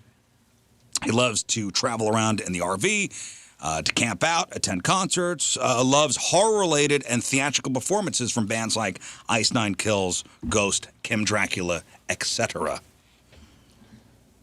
William Ficker from St. Peter's is our Teamers Remember the Day. Get super sweet Teamers Remember the Day soccer jersey. Get yourself signed up 1057thepoint.com/TeamRizz. Hey, somebody's wondering if you get your labs back for Mr. Gray. Oh, yes. I did get my labs back from him, and he is completely healthy, and he's doing great. Oh, good. Okay. Thank you for that. Woo! People loved it yesterday, I couldn't sleep man. last night. I know. All right, Crab on Celebrities next. What do you got? We got some new Stones music, Larry and Jerry's favorite Seinfeld episodes, new Bourdain movie incoming, and you don't know jack about music. All right, we got that. We got your crappy birthdays. We got the porno birthday and a legendary birthday today, and we'll celebrate some of their works. Stay there. All right, welcome back to the program. Phone number 314-624-3833 or 618-398-3833. The Schreier Air text line, 314-649-DUMB. The Bud Light Studio Cams, 1057thepoint.com/Rizz. The socials at RIZZ Show. Your emails, RizzShow at 1057thepoint.com. We'll talk to Chris Kerber later. We'll also talk to BMXer and a local guy, X Games champion, Zack Warden. The Show Me BMX Jam is this coming Saturday over at Four Hands. It's actually a rescheduled event. I think the original date was April the 4th, and I think it was a storm that day. Mm-hmm. So it was rescheduled. Postponed. So it's Saturday over at Four Hands. Yeah, it's cool. This guy's local. Super awesome. Got his start out there in St. Peter's, the St. Peter's BMX track and ramp riders in Benton Park. Cool story. So cool, man. I remember when X Games started up, and every kid our age was like, I can do that. I'm going to do that. He did it. And then we went out on our bikes and said, I can't do that. I can't get my foot to leave the pedal. What's this thing on the whole I can't do I'm not this. even close. I can't do this. All right, today is May the 6th. So back in the day, I got to play this every year, by the way, on the anniversary. So May the 6th, 1937, 89 years ago today, the Hindenburg disaster happens in New Jersey. Now, you guys know the story with the Hindenburg, right? As the Hindenburg flew over the Lakehurst Naval Air Station, the hydrogen-filled German blimp crashed and burned, killing 36 people. And the famous thing besides the blimp blowing up is the radio broadcast of the event. It's starting to rain again. The rain had slacked up a little bit. The back motors of the ship are just holding it just enough to keep it from... It bursts into flames. Get it started. It's crashing terrible. Oh, my, get out of the way, please. It's bursting into flames, and it's falling on the mooring mast and all the folks between it. This is terrible. This is one of the worst catastrophes in the world. Oh, it's like 400 or 500 feet into the sky. It's a terrific crash, ladies and gentlemen. The smoke and it's flames now, and the flame is crashing to the ground, not quite to the mooring mast. All the humanity and all the passengers screaming around it. I can't even talk to people. There's friends around there. I can't talk, ladies and gentlemen. Honest, it's just laying down massive smoking wreckage. And everybody can't hardly breathe and talk and screaming. Lady, I'm sorry. Honestly, I can hardly breathe. I'm going to step inside where I cannot see it. Charlie, that's terrible. Listen, folks, I'm going to have to stop for a minute because I've lost the voice. This is the worst thing I've ever witnessed. Well, the rumor was that he got fired after that because he showed emotion during the broadcast. I was going to say, that is so interesting because he is showing emotion. Because what year was that? This was 1937. And then also, we're so used to seeing everything be a disaster these days that, like, seeing something live happen like that on the air and hearing about it in that way that was so immediate, I mean, that was not happening back then like it is now. Like, we know when chaos or anything happens immediately. Well, yeah, and this is a radio broadcast. So, right. I mean, if you're listening to... Here's what I'm thinking. And by the way, he wasn't fired. He wound up becoming the news director. He was a reporter named Herb Morrison, and he worked for WLS in Chicago. So he was sent down to cover this event. And I'm sure as the news editor's handing out assignments, they go, all right, Herb, you get the blimp story. And he's like, great. Freaking blimp. Yeah. Boring. What is it, going to just fly around just being a blimp? Right. And he gets to cover that. And it's one of the most famous quotes in American history. Yeah. Ode to humanity. And just him describing it as a radio person, I get chills, not just because of what's going on, but because of him describing the event. Right. And if I'm listening to that broadcast, I'm there with him. Mm-hmm. I'm feeling what he's feeling, even though I can't see it. And what a great broadcaster he was. I mean, he is giving you the exact emotion that people were feeling. As this disaster is unfolding, he is telling the story. But also the innocence of that, where, like you said, it's not just fed to you all the time, disaster, chaos, bad stuff. Yeah. You don't get to see it much. Yeah, and he's showing emotion. Wow. Good for him. Yeah, I remember it always stands out when he says, one of the worst catastrophes in the world. You know, he says something like that because he's like witnessing it also in slow motion. It's not like a boom. It's if you watch this thing, and I'm showing it up on the cameras right now. It's like it's on fire and it's slow motion, slowly coming down, and then the frame is exposed, and then the frame slowly collapses. Yeah, wow. I mean, and there's people running from underneath the flames. Can't imagine seeing that. It's just reminds me of Led crazy. Zeppelin too. Well, that's the cover of the record. Yeah. 32 years ago, 1994, the English Channel Tunnel officially opens. Yes, the Channel. The Channel. The world's longest undersea tunnel, 23 miles of track, an average depth of 150 feet below sea level, connecting England to France. I'll be on it in a couple weeks, or in a couple weeks. Take I'll be pictures looking of the dolphins. I'll be looking for the dolphins. Yeah, there's dolphins there. This is just a big water slide. And 22 years ago today, in 2004, the final episode of Friends airs on NBC. Ran for 10 years. 236 episodes, went out with an estimated 51.1 million viewers. You seen the Channel doc? Or like an episode about it or something on Discovery Channel? No, I would love to. Dude, it's super interesting because, you know, like one team is coming from France, one team is coming from England. And they connect. And when they get to the point where they're like, you know, like about to meet, they got to do it by hand. They can't just have those two big machines. So like there are two crews and they're like hacking at the wall. And then it opens and they're like, oh hey, we did it. Oui, Hey, I brought the French beer. I brought English beer. Is that what they did? Like wine and. I think they get like a little would make champagne sense. party or something. But it's really cool. I and gotta it's, see that. It's kind of an emotional thing. I like 'cause, that kind of stuff, man. I'll nerd out on stuff like that. I mean, that's a human engineering feat Yeah. right Of there, course. and That's it's a insane. moment where these guys get to celebrate it. Yeah. All right, that's what happened back in the day. All right, time to find out what's going on in the world of music and entertainment with your crap on celebrities. Well, my mother is in Brooklyn, you guys, and she was out all day yesterday looking for Mick Jagger. Because, and your mother did the race, the bike race, the all 5 boroughs. Yeah, she biked the boroughs in New York City on Sunday, and it's 40 miles. She had the best time. She got to see your city in a way that not many people do. Yeah, nice. And she had a really good time, and her buns are sore. 40 miles. How long did it take her? A couple hours. Did Jerry do it too? No, Jerry. Don't even get me started on Jerry. Jerry was supposed to be at Central Park to cheer her on, and he messed up by taking an Uber, and all the streets were shut down. Oh. So Gary. Where were they staying? They were staying right by Central Park. And why did he take an Uber? I don't know. Listen, I don't know. I wasn't there, but he didn't get to cheer her on. It's a whole You thing gotta with walk the that. family. Bum, bum, bum. Yeah, anyway. That's a very walkable city, especially if you. Okay, fine. They were walking all damn day. I don't All know. right. Fair. Anyway, my mom's awesome, but she's been looking for Mick Jagger because the Rolling Stones, I think, are doing the Tonight Show tonight with Jimmy Fallon. However, she was completely unaware that yesterday Mick and Keith were in Brooklyn. What? Yes, and they were with Conan O'Brien.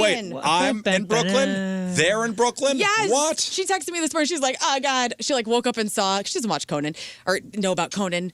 And she's like, they were here. And I completely missed out. She's like, I guess it's not meant to be. But anyway, the Rolling Stones yesterday announced their 25th album, Foreign Tongues, is going to be out July 10th. And they talked to Conan O'Brien about will they be touring, et cetera. And so here is Keith Richards on why they plan their tour, Are you going to talk about who they have guesting on this thing? Yeah, they got like Paul McCartney. Was it Steve Vai? Somebody else? No, they got Robert Smith of The Cure. Oh, that's right.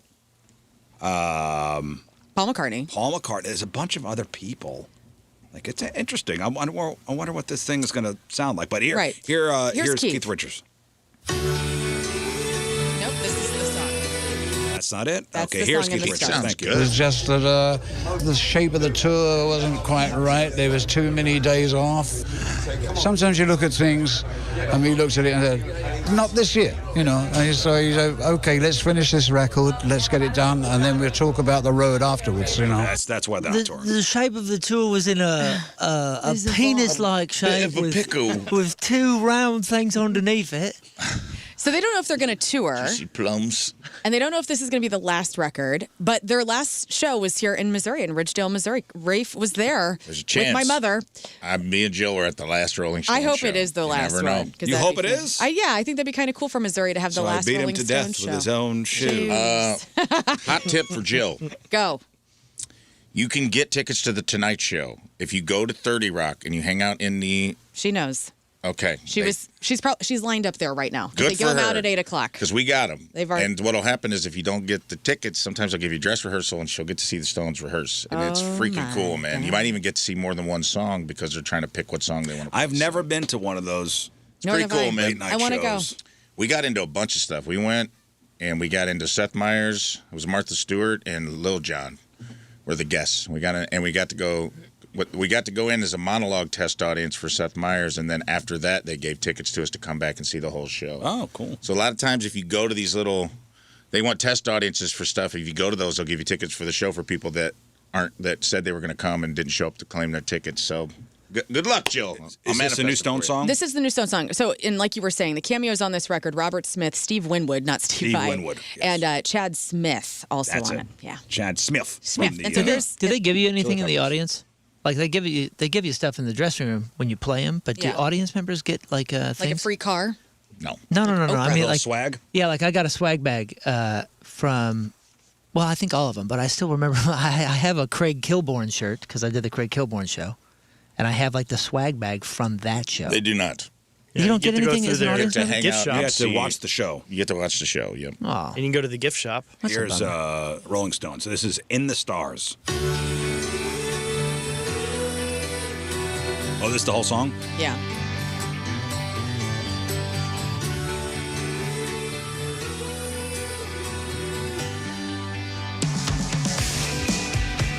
That sounds like the Stones. Yeah. Who's drumming on this? That's a good question, Chad. Chad Smith? A drummer? Charlie's dead. What? What happened? He died. He died like 22. It's fine. It's fine. It's It's fine. the Rolling Stones. Starts off like a Tim McGraw song. Yeah, it kind of What is does. that? They're going country. Foreign Not Tongues. a moment too soon. It'll be out on July 10th if you're interested. Guys, organizers behind the Rock the Country Festival are asking fans to ease up, dude, after a wave of backlash in the multi-city event. So the festival that is co-founded by Kid Rock has already dealt with artist dropouts, weather delays, complaints over pricing, and now social media criticism from all sorts of festival goers who went and are just calling out everything from the lineup being terrible to this is Who's a rate. playing it? Like Jason Aldean. There's like a bunch Isn't of L. different. Langley playing? Yeah, I think you're right. Yeah. I think Diamond Rio was supposed to play as well. And they dropped out? I don't know. I know I'm a Diamond Ooh, speaking Rio of, fan. look this up. Sorry to get slightly off Okay. topic. Missouri State Fair. They just announced their lineup. Oh. They just announced their lineup for this summer. And I saw it and I was like, ooh. Oh no. Oh. What do you mean? It was like the Yin Yang Twins. It wasn't anybody like. How'd they get them? All right, let me tell you. Here it comes up. All right, here we go. It's a Missouri, All right. the Missouri State Fair. All right, Who is y'all. playing? Let's go. It is in All August. right, y'all. Oh. Skillet. Skillet. Wait. That's what it says, man. This is here we go. It's Bailey Zimmerman with the Chandler Walters. Okay. Rick Ross with the Yin Yang Twins, Twista and Murphy Lee. Little Big Town with Walker Montgomery. That's it? That's it. Ooh. Kind of weak this year. What about Illinois State Fair? Let's see how that's going. At least the Missouri State Fair usually has somebody like I would be kind of interested in seeing Yeah. Def Leppard, I think, was at the Illinois State Fair. All American Rejects. at Missouri State Fair. Well, hell, I don't know. It says August 14th, All American Rejects, Missouri State Fair. What lineup were you reading? Illinois. I was looking up the Missouri You State sure Fair. you got this year's or last year's? These are I confirmed. mean, I don't know, man. So I guess there's more that haven't confirmed yet. Here's the Illinois State Fair. Snoop Dogg. They start on a Thursday. Bailey Zimmerman, Lainey Wilson, Matchbox 20, Ella Langley, The Chicks, and then Shinedown. Here we go. That's Illinois? Mm-hmm. Ooh, Illinois got Missouri beat by far. Yes. August 13th, Bailey Zimmerman with Chandler Walters. Yeah. What's the lineup here? It's the 13th through the 23rd. Entertainment. Let's see. This website is crap, Missouri. I literally just rattled off every one of them. I'm sorry. All right, well. It does not look good. I saw it. They reported it on the news, and I went, ooh. Go to Illinois. Well, the Huckleberries are playing. Oh, the Huckleberries? All American Rejects are on the 14th. Where do they do the Sykeston? You said all the others. I think you're right. Is Sykeston? No, Sedalia. Sedalia. Springfield is where they do the Illinois State Fair, right? Yeah. Is it just as far? Probably. 2 hours? Land of Lincoln, dude. Come on over. You say Rick Ross? Yeah. And Honky Tonk Dream, Yeah. Skillet, Stephen Banky. DuQuoin State Fair is only 90 minutes away. Has that been released yet? Night Ranger. Oh, yes. yeah. They're opening for El Russell Monstero. Dickerson. Russell Dickerson's on this one, too. He's making the State Fair circuit. Yeah, he is. Not a good sign. DuQuoin is Night Ranger and Russell Dickinson. That's the only two they've announced so Fine. far. I tell you More what, man. TBA. I keep hearing all this stuff about how concert tickets aren't selling and all these people are canceling and all that. Yo, first of all, the Post Malones, the Megan Trainers, all that, they're canceling because these people are asking $300 for these stadium tickets and crap, and people Well, ain't also, got that kind of Pussycat money. Dolls just canceled all their stuff. Yeah, get out of here. Like you're I not going know. to sell that many tickets at stadium shows when everybody's struggling to eat and pay for gas right now. There goes my birthday plans. But other artists are doing okay. Pageant shows that I'm interested in, they're sold out. I know. Things are going well with that. So don't think the whole world is collapsing as far as that goes. It's these big stadium people that want $500-600 per ticket to sit up in the stands, 800 yards. Yeah, so from yeah, the Post stage. Malone and Jelly Roll, they canceled their whole Yeah, whole they thing. said it's because there's some smoke. Post screen about Malone's that whole working thing. on his new record. Yeah, Can't tell whatever. them apart anymore. No, they just start blending Messed in. them up. Jelly lost all that weight, and now they're like, who's on right now? I know, it's a lot of confusion. Which tatted what boy is up there? So I'm going up to Springfield. Okay. Yes. If, Welcome. if Illinois will have me. I don't know. We'll see about that. Guys, Stevie Nicks and Sabrina Carpenter performed a nice duet of Landslide at the Met Gala. Rizz, I know you're excited. Love this song. Let's hear this. All right, here Yeah, we go. me too.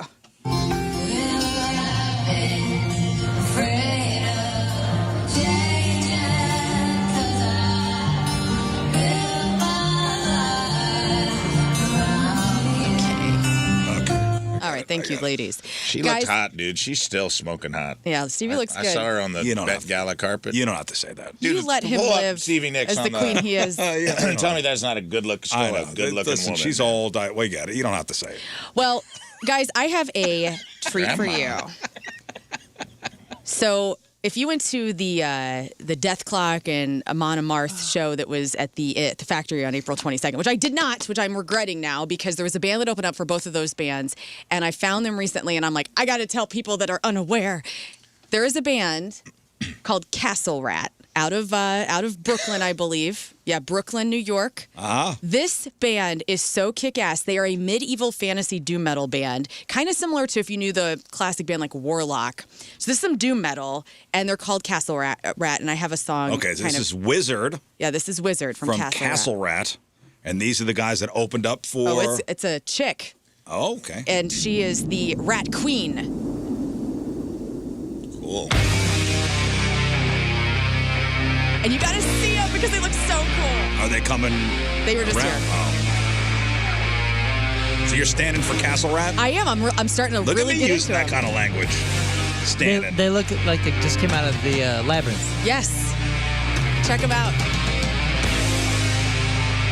I want to hear some words. Oh, yeah, you're going to hear some words. Look at them, dude. Oh, they look cool. They got a whole... Oh, I can see her underboobs. Nice. I know, it's Underboot Band. She's wearing a chainmail top. Nice. It's so cool. This band rules. And he's got his boobs out, the drummer. So she is the Rat Queen. There's also members the Count, the Plague Doctor, and the Druid. Well, Rand Rafe, you are a rat boy. So Yeah. Look at that she is SG. your queen. That's my queen, dude. That SG is awesome. Yeah, I like their vibe. Castle Rat. It's me on the drums, dude. Look at that dangler. That guy, This me and that band guy are kicks best ass. friends. He's got Okay, two so they bone got a whole thing danglers. going. I'll check them out. All right, cool. I wanted They to got a let whole you know. thing going. They got a She whole also thing. has her hair. Hopefully music too. She got her hair teased up with Aquanet like the 80s, and I'm a sucker for that, dude. Follow them on That guy's Instagram bad. if you love, like, they look like they're straight out of the late Castle 70s, Rat? Dude's early got, 80s. dude's got a Dunnable V. I like it. She's Well, cool as hell. listen, I like a band that's got a whole thing going on. Yeah, me Is that too. got a gimmick? Me too. And if you went to that show, let me know. Learn at 1057thepoint.com. I want to know how they were live because I did not Yeah, go, this is sweet. and I'm I interested. still need the music to be good, though. Well, yeah, and Yeah, it it's, sounded good. it's It doom sounded good. metal. That's what I'm saying, It's like- pretty music. Jerry Seinfeld and Larry David, co-creators of Seinfeld, they singled out a few episodes that they still love the most, and this is interesting. So Seinfeld pointed to The Boyfriend. That's that two-part episode featuring Keith Hernandez. So these are their... So Larry David and Jerry. Jerry Seinfeld, their favorite Seinfeld episodes. Yes. So The Boyfriend with Keith Hernandez. Can I guess some? Sure. Man Hands. I don't think so, no. The Contest. The Contest. So Larry David, he went for some of like the high concept, highly loved episodes. So The Contest, of course, the taboo breaking episode about who can last the longest without Joeing. what about the? Was it a Titleist? Oh, yeah. What Marine episode was that? biology The Marine one. biologist. Oh, yeah. Ooh, I don't know. The Chinese restaurant? Oh, that's great. Cartwright. So Chinese restaurant was one of Larry's Chinese favorite. restaurant is the whole episode is just in the waiting room of the Chinese restaurant. Oh, yes. Oh, what Great about, episode. what about Waiting Soup for a Nazi? table. Oh, Soup Nazi, yeah. I think they actually said that was not a fun episode to make or something. But it is a classic episode. Is Soup Nazi on there? Soup Nazi is not. So Jerry said The Boyfriend, Larry said The Contest, the Chinese restaurant, and then the parking garage, which is built around like Great one. annoyances of a parking That's garage. where Elaine's got the fish, and Kramer's got the air conditioner, and he's trying to. They can't find the car. Is John Voight LeBaron in that one? That's a good one too. He has John Voight bite him just to match the Yeah, he gets to match the teeth that marks. was a good one. Anyway, I thought that was kind of interesting what their favorite So episodes were. the contest, The Boyfriend. parking garage, the Kenny Rogers Boyfriend. Fried Chicken? Did you great episode too. Yeah, they just did 4. So the Chinese restaurant, the parking garage, the contest, and the boyfriend. Those are Larry and Dolores! Jerry's favorites. Season 15 of King of the Hill is going to drop on Hulu on July 20th, and all 10 episodes will debut that day. So if you've been watching, exciting news there. And if you love live music, but you hate the expense and inconvenience of going to shows, this might be a cool alternative for you. AMC Theater Chain is going to start showing live concerts. I love this. I loved watching Coachella from my couch and being able to kind of surf around to the different stages. Obviously, this will be a little different than that, but I think it's really cool. So the new venture is called Arena One at AMC. Tickets are going to range from $40 to $75, and it starts next month. So what? A couple of bands. $40. $40. They don't really have a good amount of bands like Paris Hilton's concerts, one of the concerts that they're going to air, which I don't think anybody's going to go to that, but good luck. But Maren Morris will be on June 20th. So 89 markets across the country. Well, what do you get for this $40? You get to watch a concert live. This is amazingly delayed. So in 2000, I want to say 2006 or 7, we were headlining in LA, and Yahoo was trying to start this, trying to get into this business. They had put cameras in a bunch of venues, and they were starting to do a deal. Maybe it was with Live Nation or something, but I remember like we were one of the test bands, and we did a live broadcast of a show. And it required a separate sound guy, and they were trying to do this and bring it into the homes of people and like do like either a subscription thing or live concert tickets where you're watching the show. And it was a whole thing, and it seemed like the world was like going to be on board, and then nothing really happened with that. So 20 years later, I mean, this is a concept that they've been working on for 20 years. I think it could be cool as long as the bands are compensated appropriately. And all the people that are, all the crews that make that kind of thing happen, and it's mixed like a live show. Because half of the live show, the reason I don't want to watch shows on YouTube is because I don't have the system in my house in which the band intends to punch me in the face with the sound. Yeah. There's something about going to live shows that like, the reason that it feels different, like literally feels different, is because my chest is thumping with the kick drum. Well, the number one thing is you got to give me value for $40. Right. But that's what I'm saying. The value, I think, is going to come not only in like the visuals and all that. I better get a commemorative Paris Hilton popcorn bucket that I can have sex with. And if you hate dancing in the streets and aisles and whatnot, you're going to hate this, because this, I think it's completely appropriate for somebody to be watching this and like getting into it if it's a live show. I'm saying tickle my body a little bit with the actual audio. Like I want to feel. And Coachella the does a great job of that. Like I think I was talking to you about this before. Like the way they have that show mixed and watching it from home sounds so damn good and is seamless in its transitions. That's a big deal. A huge Bourdain fan. I think all of us are in some regard. And so there's going to be a new movie called Tony based on his life. He, the actor who is playing him is Dominic Sessa, who's going to play a 19-year-old Bourdain. I saw the stills for this. What'd you think? Who's the comedian who does the Bourdain thing at like, who came in here that day? Friend of the show, who does the Bourdain impressions at like Hooters? Oh. Who was the guy who came in last year? No. Craig Gass? He was Jonathan Kite? Yes, Ozzie Smith. Jonathan Kite. Oh, yeah. No. I think he should have played Tony in this movie because he looks I don't know. so similar to him. I don't know. No? You excited about this? It's about his history of growing up, probably his drug Remember they addiction. tried to do his Kitchen Confidential book as a series on Fox, and Bradley Cooper played Anthony Bourdain. Whatever happened to that? It didn't last a season. Yeah. It sucks. Well, we'll see. I'll watch it. I love Anthony Bourdain. And finally, don't believe the hype. 10 massive hits that we've all been misinterpreting our whole life. Probably not all of us, though. So let's see. So number one, Born in the USA, Bruce Springsteen. Everybody thinks this is a patriotic song. As time has gone on, people understand it's actually not. It is an anti-war song about the Vietnam veterans who come home to no job, no respect for the service that they actually, paid to our country. And Bruce is lamenting a country that abandoned its own veterans. Yeah, that is a definitely misunderstood song. All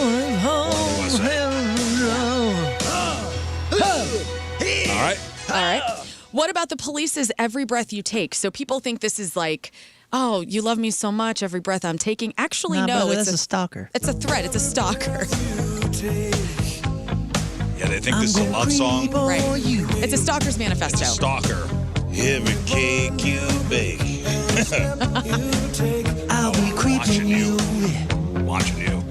Surprising one on this list is a song that I love so much. I feel like he's a shift manager at like a Chili's talking to his staff during that song. Yeah, like he's just a really micromanaging shift manager. I could see it. This song rules. I remember whenever Speaker Box and the Love Below came out, Outkast's Hey Ya.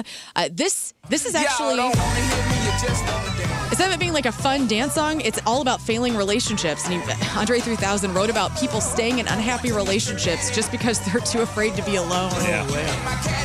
Yeah, if you listen to the lyrics, really, it's... Yeah, there's a remake Who of this. does that? Have you heard the remake? Like where someone slows it down? No. There's like a slow cover of Hey Ya, and then when you really understand what the song's about. Oh, is it Return to Dust? They just redid this song. See them at Point Fest next Saturday. I hope they do it. A Semi-Charmed Life from Third Eye Blind. Everybody doot to this song. But it's about crystal meth, guys. Bro, yeah, he's talking about bumping and bumping again. And he says crystal meth in the song. Yeah. Yeah, it's about doing crystal meth. And hitting rock bottom.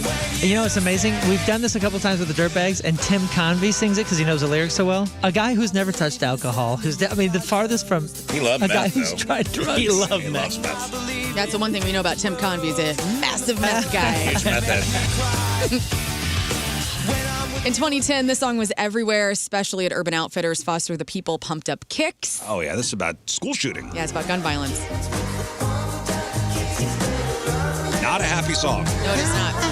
It's about a kid named Robert planning a massacre, and Mark Foster wrote it about, sparking conversation about gun violence. Nobody got that from it, and people loved it. What about Randy Newman's Short People? This was a surprise to me. I thought this was just about short people. I did It's about too. tall people, in fact. People thought it was a mean-spirited joke at the expense of people like us. What's it about? But he wasn't attacking short people. He was showing how ridiculous bigots sound by applying their logic to something as arbitrary as height. And he says the song was misunderstood. It was actually banned by several radio stations. People thought he was, mocking people, and he wasn't. He was just like, bigots are stupid. Banned by radio stations with short program directors. That's right. That's right. A song that was played at a lot of weddings in the early 2000s was James Blunt's You're Beautiful. This is a sweet, sensitive ballad about love at first sight. But actually, it's about a morally bankrupt man-boy who is creepy, high, and staring at somebody else's girlfriend. Not exactly the stuff that you want to hear at your wedding. Oh, let's play at a lot of weddings. Yeah, know. so Hilarious. it's about a guy who's staring at somebody else's chick. Yeah, that's high as a kite on a subway. It's kind of sweet, though. I mean, it's still He says the F word is sweet. I got the clean one.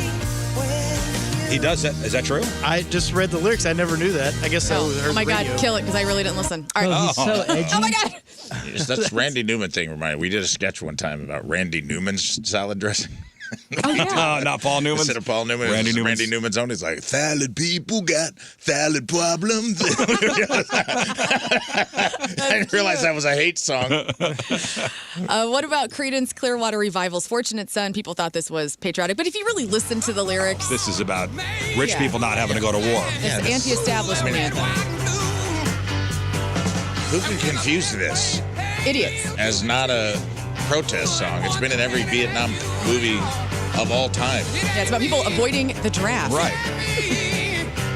It's literally in the title, Fortunate Son. Yeah. Yeah, dude. Creedence loved Vietnam, man. It was awesome. I don't know how your takeaway from that could be that it was a pro-war song.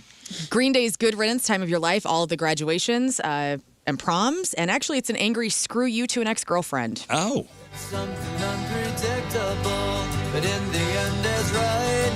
I hope you had the time of your life. You done, bitch. What? That's, originally how it went. Yeah, he took the dumb bitch out, which too was on the very nose. ambiguous. And then finally, Sarah McLachlan's Angel. Yes, all it's the animal about- rescues. It's about puppies. But actually, it's about heroin addiction. Oh, this isn't a pick-me-up? This is about drug-induced escape from the pressures of the world. Now I'm going to think every time I see the commercial, all these dogs are on heroin. Puppies on heroin. I know. It's a real problem. And that Is your puppy addicted to heroin? Let's talk it about is. something that's plaguing our community that a lot of people don't like talking about. Dog heroin. Dude, let's see. Dog heroin. A dog with a collar around its arm like this. Yeah, he's got his Fidos tied off. It's terrible. And that's We're your going to have crap. an intervention. Well, Okay. welcome to the Rizzuto Show. You're a celebrity celebrating a birthday today. We begin with Naomi Scott. That's Jasmine in the live-action Aladdin. She's 33. It's the Pink Ranger in Power Rangers movie. You also may remember her from Terra Nova. Linkin Park singer Emily Armstrong is 40. Sashir Zamata, formerly Saturday Night Live cast member who plays Jennifer, the potions expert, and Agatha All Along, is 40. Chris Paul, former NBA point guard, is 41. Gabourey Sidibe is 43. Adrian Pilecki from the Orville and S.H.I.E.L.D. And Friday Night Lights is 43. Martin Brodeur, local guy, 54. George Clooney, 65. Roma Downey, touched by an angel star who played the mother of Jesus in the Bible and Son of God, is also 66. Tom Bergeron is 71. You know him from Dancing with the Stars and a couple other things. Tony Blair is 73. Alan Dale, 2 first names. That's Charles Widmore on Lost. He's also the director on NCIS. He's 79. And Bob Seger. Oh. Motor City Caucasian King long before Ted Nugent. Yes. 81 years old today. Yes, it is Bob Seger's birthday Nugent today. can't hold Bob's jockstrap. And I think we should celebrate. Let's celebrate the works of Bob Seger, shall we? Yes. Yeah. Okay, so you know what? Actually, since you joined this show, Rafe, I've become more of a Bob Seger fan. That makes that's me happy. upsetting. That's worth getting up at 4 o'clock I in the didn't morning. realize how many great Bangers. songs. Someday, lady, you'll accompany me. Okay, so let's see Great song. Let's see how you do on this. Hollywood Nights, great song. So choosing the top 5 Bob Seger songs is like trying to pick a favorite kid.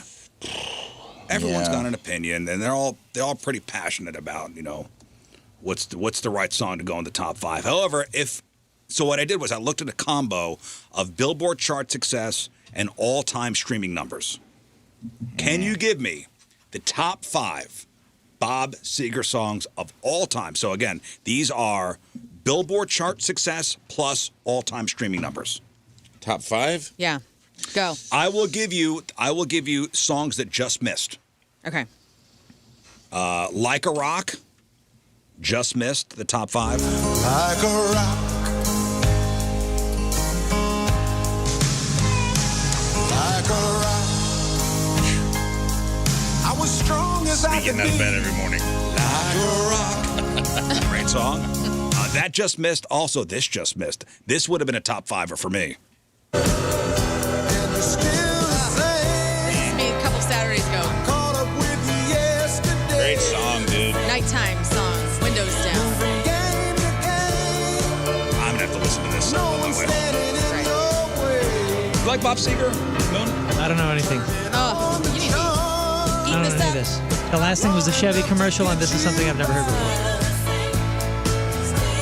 You're still the same. Okay. That just missed.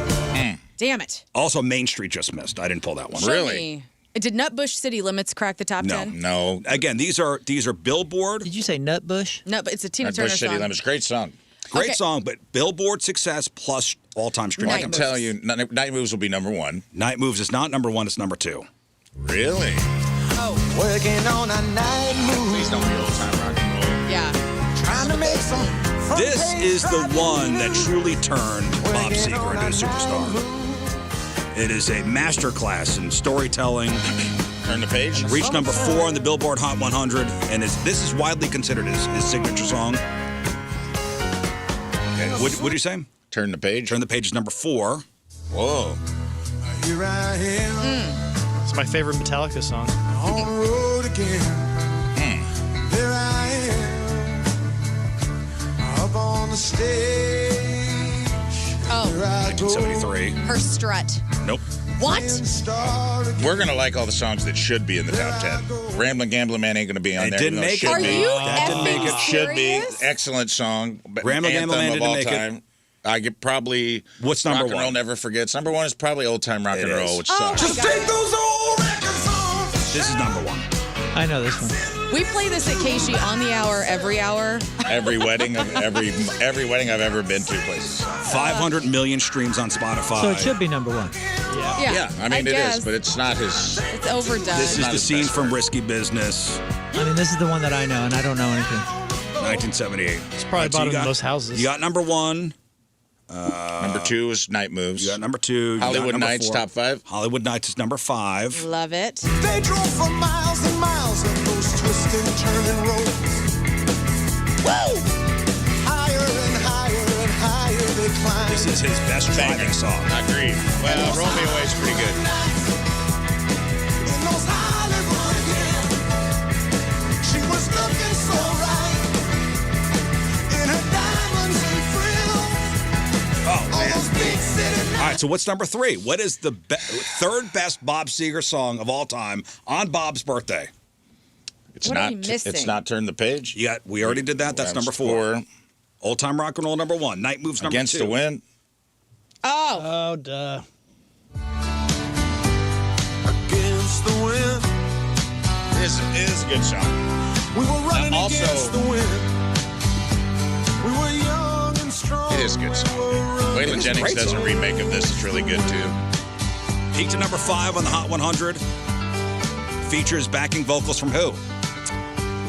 Come on, man. Glenn Fry from the Eagles. That makes sense. Leonard Fry. Love that guy. Leonard Fry? Surrounded by strangers I thought were my friends. Found myself further, happy birthday, Bob. from my 81 years old? I don't know. I closed out. I think he. You know what? Let me tell you What kind something, of cake do you think Bob Seger eats? Coconut cream? Coconut cake? Oh, that's... I think he's a coconut cake man in my life. He's a white cake guy. What? I don't think so. No, white cake. That's it. Ramblin' Gambling Man, Stay, should be on the top 5, but these are all going to get kicked down because he's got some mainstream success. He's got some mainstream success. some with those soundtrack songs. success, which I'm happy for. Main Street, great song. Yeah, that just missed. That was number 6. Main Honestly, Street. Roll Me Away is a good driving song, too, dude. Like, it's an underrated Bob Seger Listen, song. it's his birthday today. Happy birthday, Bob. Play some Bob Seger at some point today. All right, today's porno birthday is Heather Wayne. Heather Wayne, today's birthday girl, has been in 163 fine films, including The Adventures of Tracy Dick, Beverly Hills Cop, The Bigger the Better 1 and 2, in a movie called Chocolate Kisses, Flaming Tongues 3, Kissin' Cousins, Sweet Cheeks, Tailhouse Rock, and who can forget her role in 1986's Learn's favorite, Yes. Sore Throat. You know how I like illness. Heather Wayne is 61 years old. It's your porno birthday. Those are your crappy birthdays, and that was your crap on celebrities. All right, we'll take a break. We'll come back. Let's get to some of your emails. And, talking about old-time rock and roll being a staple at pretty much every wedding. If you love going to weddings, there is a new service that helps you become a wedding crasher. I'm going to see if you're into this or not. Okay. Hey, what do they call the study of language? Is it etymology? Yeah. Etymology, I think so. Well, how do you say it? Linguistics, I thought. I think it's etymology. Etymology. Right. Is that what I said? Etymology is the study of the origin of language. Is that what you mean? Yeah, that's the origin of words. The origin of words, okay. Because entomology is like insects or something. But people mix those up, I think. Well, I don't know. I Maybe find mixed some it. of this stuff fascinating. I have a book of like etymology of like colloquialisms, which is very interesting. Like the whole 9, like things we say. Yeah. The whole 9 yards. Common phrases. Yeah, common phrases and with their origin stories. It's very interesting. Well, most slang disappears fast. Think about how many words sounded trendy for a couple months and then vanished forever. Mm-hmm. But according to one linguist, and this is on the PBS series Other Words, one word has stood the test of time, like a slang word, and the word is cool. Mm-hmm. And she says cool has been popular for more than 100 years, which is pretty impressive for Pretty cool. slang. Yeah. Pretty cool. And part of the reason is how flexible it is. Like the word cool can describe somebody laid back or stylish or impressive or just likable. You could say cool it or ask, are we cool? Or even eat Cool Ranch Doritos. And the linguist says that very few slang words can adapt that well across so many different generations. Somehow your grandparents, your parents, and your kids all agree on at least one thing. The word cool is still cool. Interesting. I think you just ruined it. Oh, man. I just buried it. Damn it. Take it out back, shoot it, put it in the ground. Cool is not cool anymore. Damn it. Single-handedly. Single-handedly. All right, so Good run. we're talking about Bob Seger before, and his number one song is Old Time Rock and Roll, and every wedding, man. Yeah. Everybody does the let's take off your shoes and do the risky business slide and Yes. Take off your pants. take off your pants. The slang word thing, before you move on, there's a guy, this is my algorithm, I don't know if it's you guys, there's a guy who brings treaties to the black delegation. It's a white guy, and he's like, I'm putting this out to the black delegation. If you're willing to bring back perpetrating, we are willing to bring back good golly gosh, what in the ham sandwich? And it's like there's a response. The response videos from the black delegation. It's very, very funny about like what words we're willing to bring back into the slang. But we are not. Zeitgeist. But there are trades being made of what white people have to bring back. Okay. It's very nice. Yeah, send me that. It's very That's nice. funny. Dude, our during the commercial break, we were talking about all the Bob Seger songs and everything, and Scott and I's bus driver and good friend, he drives for Zack Brown now. He just texted me a picture of his license plate. Night moves. Nice. Right on. His license plate is I Night love it. Moves. So he is a big Seeger guy. Yeah, Nice. and he goes, "See, I listened to the show." Ah, nice. That's a perfect license What's his plate for a name? bus driver. His name's Kevin. Hey, Kevin. What's up, Kevin? What up, Kevin? Working on the CS. night moves. All right, so weddings. I love weddings. Me too. I'm a wedding. I got a couple weddings coming up.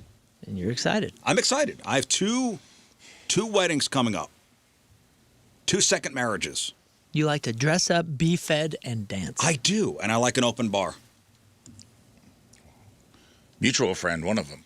We'll both be there. Are you going? I'm gonna try as long as I'm not. Do you got booked. RSVP? I'm a surprise. Oh, get at What? that. Get at Stop this. A surprise guest, brother. It's our buddy Brian Jeremy. hates It's our that. buddy I Jeremy's figured, getting married. Yeah. He didn't invite me, so I figured it was him. Oh. You got RSVP. We're gonna crash it, Moon. I'll I'm sure RSVP. you'd be, I'm sure you'd be wedding. fine I with don't it. want to go where I'm not wanted. Oh yes, you Hey. do. Get in my car. He You want to wants be you my there. plus You one? be his plus one. I'm not, Let's break down the I'm not- walls. I So wasn't for invited.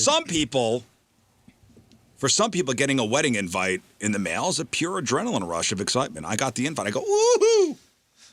That's the actual sound I made. Really? For others, it's more like a jury summons, like a jury duty summons. Yeah. I'm not in that camp. Depends on who it is. Yeah, it does depend on who it is. I got one that felt like a jury. So I was like, come on, man. Don't get married. Wait, you don't just need didn't this. I don't didn't appreciate the union, or didn't? It's not the union. It was just like, I just didn't feel like we were. I appreciated the invite, but I was like, we're not that close. We're not wedding close. And like, I don't know. I just got one that I just felt a little like a jury summons. Like, now I feel like I have to. Now I have to like justify not going to this. Right. And it was also How do I get out of it was this? also I'm out a of racist. It was also out of town. Oh, So I was like out of town, that's and even we're better. in very much a peripheral. that's even better. If it's friend. out of town, Yeah, that's a that's an built-in easy. excuse. That's an easy. I'm not going. It is, If it's in but- town, it's a little. You have a little excuse. But it is the come on, man. I'm like, what? We're getting married in Nashville, and I got to. Come on, man. We worked on. We've maybe been in the same room together 3 times. No. Well, if you're somebody who enjoys weddings, there's a new service that will help you get an invite, even if you're a complete stranger. It's called Not a Wedding Crasher. You know what? And this is not a terrible idea. Is it KN? No, it's NOT. Not a Wedding Crasher. It's a platform that connects couples who have extra wedding seats with guests, allowing random people to attend and help offset wedding costs. And you may be wondering, why? Why would somebody want this? For couples, it's a way to fill last-minute cancellations or otherwise untaken seats, helping meet venue minimums and recoup costs. I think the venue minimums is a worry. Everything else, it's like save money. What do you mean? Yeah, I don't get that either. What, like somebody doesn't come, More that's people one to less feed. plate of food I gotta serve. Or I could charge you to come. Oh, they're charging people. Yes. oh, Yes. I thought it was like seat fillers. No. For guests, it offers a unique opportunity to attend a real wedding and celebration of love, along with some food, drinks, and dancing. You can meet people and get, maybe wedding ideas if you're getting married. Of course, there's a verification process. Couples list their wedding on Not a Wedding Crasher platform. Then guests request to purchase a seat, like they're going to a pro sports event. nobody want. If I'm a bride, I don't want this. I don't want stranger weird. There's enough +1 stranger action. Dude, Potential guests are verified by a third party using IDs and biometric scans, and then that information is sent to the couple and their wedding planner, who must approve anyone attending their event. The service just launched a month ago, and they've already had 300 potential guests sign up for this thing. Dude, this would be kind of fun. Like if you were spicing things up as a couple, you're like, we're going to a stranger's wedding. Let's come up with 2 identities. Who Right. are we? Role play time. Like how do Vince we know Vaughn? the bride? How do we know? Yeah, like that would be kind of fun. So how much does it cost? And the couple gets to set the price of the seat based on what the costs per guest are on their end are. So, do they have to bring a gift? I don't know about that. But if you got extra seats and you want to offset some of the costs, I guess That's great. put them up for sale. No. Why not? Listen, I don't know I half think these I had a people couple anyway. of crashers, Moon. Right. I don't know half these people at this wedding anyway. Well, I get that, but somebody's attached to them that knows them. So you hope that they bring somebody good that knows the person that you know that you invited. You hope that whoever they bring to your wedding is going to be cool. But I think I had a couple of wedding crashers at my wedding because You did? yes. So I got married. Our reception was at Windows on Washington. Okay. Dang. That's a nice place. Oh, Dropping Guys, it was pretty checks, cool. bro. Dropping checks. I think Woody's wedding was there. I think It was a great I'm wedding. bitch. I'm rich, bitch. Yeah, no I think kidding. Woody and Jen's wedding was there. I think that's the only time I've been up there for. It was beautiful. And if you've ever been to Windows on Washington, which I don't think it exists anymore, there are 3 layers to it, okay? And it's right on Washington, hence Windows on Washington. And what for our sign-in book, for our little, what do they call it? Guest book. Guest book.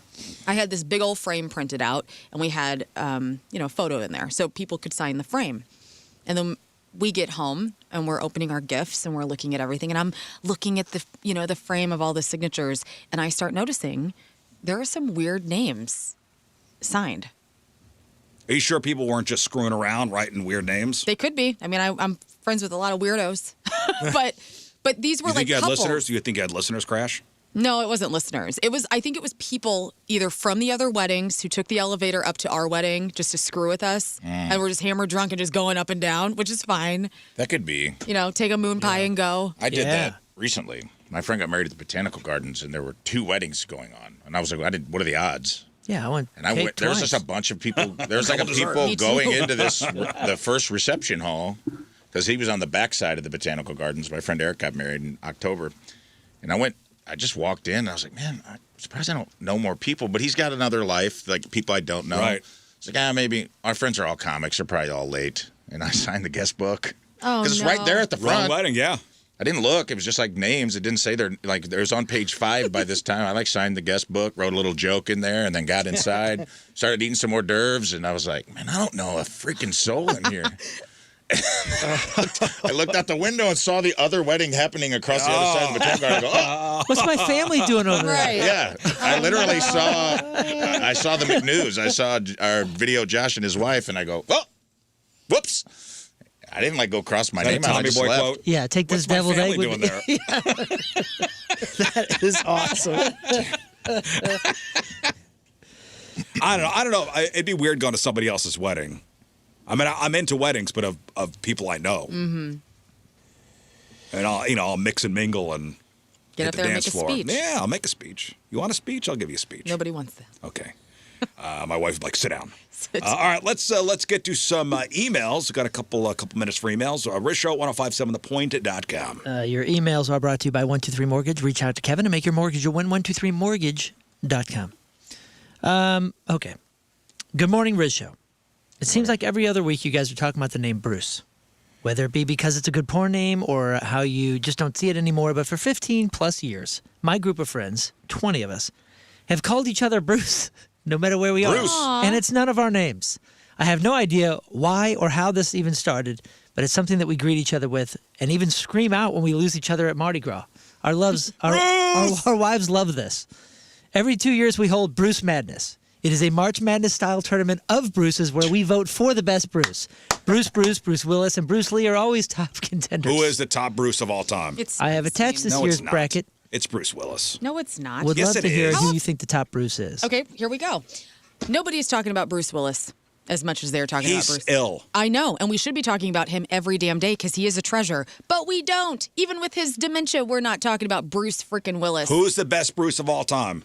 Man. I mean, Bruce Lee's not nothing to shake a stick No, at. I get it. Isaac Here- Bruce. Here's a. Bruce. Bruce Jenner, Bruce Dickinson. his dead name. This is round number 1. Of their Bruce. I love this. this. Of Yeah. their Bruce bracket. Bruce Willis versus Bruce Meyer Chen. Bruce Hall versus Bruce Hart. Bruce Dickinson versus Bruce Arena. Bruce Wayne versus Bobby Bruce. Is Bruce Dern on there? Bruce Banner and Bruce Bowen. Ooh. Bruce Cabot, Bruce Glover, Jay Bruce, Bruce, Jack Bruce from the band Cream, Bruce Brown Jr., Right. Jack Bruce, yes. drummer. That's just No, one No, side. singer. Singer. Isaac Bruce, Singer bassist, Jack Bruce. Bruce McLaren. Lenny Bruce. Lenny Bruce. Bruce Pearl. Bruce Cassidy. Bruce LaBruce. Robert the Bruce. Robert the Bruce. Bruce Forsyth, I mean, yes. Robert the Bruce is a competitor, for sure. Bruce Affleck, yes. Bruce Valanche. Oh, that's the best one. How's he not win every year? Bruce Dern is up there. King Bruce. Let's see. We've got, and here's the last bracket. Bruce the Shark, from the movie. Bruce Lee. Bruce Almighty. Hornsby yet? This is so Bruce cute. Hornsby, yes, he's the top Bruce. Oh, for sure. That's just the way it is. He's a top Bruce. I mean, this is a great idea. Greatest Bruce of all time, go. In your opinion. Man, I'm going to say greatest Bruce of all time. Greatest Bruce of all time. I guess, for lack of a better Bruce, I'll say Bruce Lee. Lack of a better Bruce? What Bruce the hell Lee? are we talking about? What do you need from a Bruce, man? I think the Bruce that has brought me the most joy has been Bruce Willis. Yeah. I'm a Springsteen girl, but Mr. Gray's full name is Mr. Teddy Bruce Gray from Springsteen, so I got to go with him. Okay, Bruce Springsteen. Rafe? He has a song. They call me Bruce. Bruce. It's Springsteen. And No, that, it's not. It is. Definitely I'm sorry. not. It is. Bruce Springsteen. Almighty is a topper Bruce. If not, it's Bruce Wayne. Okay. He's freaking Batman. That's dude. a good argument. That's Okay, I like. Scott, Okay. Settle this. It's either Settle Springsteen this. or Wayne. I take it back. It's Bruce Wayne. It's Bruce Wayne. No, it's not. It's Bruce Willis. Wayne's so hot. It's I'm gonna go Bruce Dern. I mean, he was in the Bruce Burbs. Dern. Tell me what Bruce Dern's done for you lately. He was in the Burbs. Well, that's Okay, Laura great. Dern's Nebraska? father. You know what? So was Tom Hanks. Nobody's Did you talking see about Nebraska? But That movie's the awesome. greatest Toms of all time, he's in the discussion. Oh, Who's really? Bruce Dern? Who's Bruce Dern? He's in Everything. He's Laura Burbs. Dern's dad. Laura Dern's In the dad. He's there an go, old there Westerns. go the He was- GD Brownies. That guy, the gray-haired that fellow. what he's Yes. Yeah. There go So the tall. GD Brownies. Is also, Laura he's- Dern's yeah. father? No, He's in a lot of old Yeah, did you Westerns. not know? No, I live in movie quotes. You've got to speak my language. He's the bad guy in what? The old Western. Rio Grande? The cat. Rio Bravo? There's a couple. Yeah, he's like in the Cowboys. He's was in- got he's good got- body work, and he gave us Laura Dern. Yeah. Great Thank actor. God for her. And Django So- Unchained. He's in a ton of stuff. You know. All right, hey, What? song. Who's your favorite I Bruce? said Bruce Willis. Oh, yeah, that's right. Okay. Holy Okay. smokes. On Bob Much like Seger's Bruce birthday. Willis, I forgot. On Bob Seger's birthday, who's the better songwriter? For the blue collar man? Is it Bruce Springsteen or is it Bob Seger? I think by popular opinion, it's Bruce, but I Oh. think Bob is the actual winner of that. Thank you. He did For not sure. get the acclaim that Bruce Springsteen did, but he also wasn't as outspoken about it. So you got to kind of market yourself, Bob. I'm new to Seeger I think land, Bob's but okay Seeger's- with marketing himself. Seeger What? is he's a Bruce. He's an honorary Bruce. Bob Seger's an honorary Bruce? I mean, Can you imagine if it was Bruce I think it Seeger? should be My head Bruce would Seeger. explode. Yeah, I don't If it think was Bruce Seger, this is a different conversation. I don't think the world. Real name. This is a different world is ready for conversation, Bruce dog. Seeger. That's why I believe that nominal determinism is a thing. Like what your name is does determine what you're going to be sometimes. Nobody's named Bob, so maybe his name is Bruce, but we just couldn't take it. But Seger. It's Robert Seger. No, don't look it up. Don't look Don't it up. say that. It's It's Bruce. Bruce. What if he found out his middle name was Bruce? My head will explode. What is Come on, Bob's look it up. middle name? Come on. Please, Don't look it let's up. go. I want you Let guys to this guess. world be built for us Justice, let's in this go. moment. Bruce Campbell's getting a lot of love on Oh, yeah, that. Bruce Sure. Campbell's awesome. Who's Bruce Campbell? Whoa. Chris. What? What So do you close. think Seger's middle name is? It's something silly like Todd. Is it a- Is it biblical? I'm going to tell you this. It is a superhero. Common? It is a It super. is? It's a superhero Clark? alter ego. Clark. Get on out of Bob here. Clark So Seeger? we've got Bruce versus it's Batman versus Superman at this Bruce point, dude. Clark Seeger. Bruce Springsteen versus Clark Seeger. Wow. The alter egos of Batman and Superman. What? Of course it is. Hey, Scott, get Wayne. Chris Kerber on the phone. I think it's We'll Bruce have him Wayne. settle this once and for all. I think it's Bruce Wayne. Hey, thank you, team member Jake. That was fun. I love that you guys get together and call each other Bruce. I think that's adorable. Well, I would like Chris I Kerber's also opinion on who the appreciate greatest the Bruce of all bracketing. time is. Whoever went to the trouble to make those brackets. Apparently, That's really One of the Bruces. apparently they do it every 2 years, which I is love funny it. because maybe this friend group How does it change? changes. Yeah, that's what I'm saying. Like, I suppose Well, they changed their New movies minds? come out, documentaries. Maybe somebody's having a moment in the zeitgeist. Maybe the best Bruce can be, just like Bruce Lee would say, be water. It's liquid. You know, it changes from year to year. I like this. I like it a lot. All I know is, man, I wish I had a friend group of 20 people that call each other Bruce. Me too. That sounds like a lot of fun. I think you're living a good life. I think there, that should be our new Bruce. things are looking up. Things Hey, looking up. Bruce! Hey, Hey, Bruce! When we want to take a group picture, just yell for Bruce. Let's ask a Chris Carver. 25-year-old Hey, code. hey, Chris. Good morning. Hello, how are you? Chris. Hey, ladies. Yeah, we're fine. Chris, who is the greatest Bruce of all time? And don't take into account that you look like. Okay, nobody say anything. Nobody say anything. Go. Like a Bruce. Ooh, the greatest Bruce of all The time. greatest I Bruce worked of for all a man time. by Bruce Landon. I worked for a man named Bruce Landon, so he will always be number one on my list. No, he was right. the owner of Don't the know him, Springfield nerd. Cup. We don't know him. That's incorrect. But Famous Bruce. Hey, you didn't y'all didn't qualify nothing. You said Yes, who? No, I'm Bruce. just kidding. The greatest Bruce of all time. I got it. First one to come to mind, Bruce Lee. Bruce Lee. Who said Bruce Lee? Moon did it first. Yeah, but I was convinced otherwise. Bruce Wayne. Oh, you said Bruce Wayne? Yeah. I think Bruce Willis. And I think Springsteen curbs. You know what? Springsteen. Dark Horse. Okay, but you can't say Bruce Wayne. Like, if we're going to go fictitious, that's a different thing, right? Hey, man, he's a Bruce. living in the same world I am. Greatest Also- real Bruce. I'm upset that Bruce Campbell was not mentioned. I mentioned did. it. He's been on the texter a lot. Bruce Campbell. Who's Bruce Campbell? He's Dead. Evil Dead. Evil Dead guy. Army of Darkness. Chainsaw. Yeah. He was on their Ash list. Williams. Good. He was I on missed their it. table. I missed it. Good. I'm glad He's he made battling cancer. Who's it? Kerber? Is the greater Bruce Willis or Bruce Springsteen? Oh man. I think the one that's had a bigger impact just because of the music world Yeah, and what it's music Bruce does Willis. to people. Bruce I think you Willis. had to say Bruce. He put out a record. Bruce Willis. Like, He had a band too, man. no, It no. would be really yeah, funny. listen, Because of his personally- music, Bruce Willis. Listen. Personally, like I'd say Bruce Willis. Thank Well, you. then good. Okay. That's What are we that's your talking answer. about? We're Because asking Who you. brought you more joy? Which Bruce Well, brought you more because joy? even though I believe that Bruce Willis probably, is the bigger one for me, I'm aware enough to realize that somebody in the music world has a far greater reach. It's because Nah. you see Bruce Willis in the mirror every day because you kind of look like him. We all got to stop talking about Bruce Willis on this show. All I know was is gonna say that, I too. feel like we've said the name so many times we probably killed a lot of Bruces because of the Rizz Show curse. But at the same time, I bet you there are more baby Bruces in the next 12 months I hope so. than there would have been otherwise because of this I don't know conversation. how there's not more. Hey, Look at little baby Bruce. I think it's Chris. because doctors say no. I think your baby has to be so cool to be a Bruce. Like, I think Oh, people yeah, the try to doctors do say it, no. and they're like, no. I don't look like a We Bruce. don't approve this Sorry, Bruce. doesn't qualify.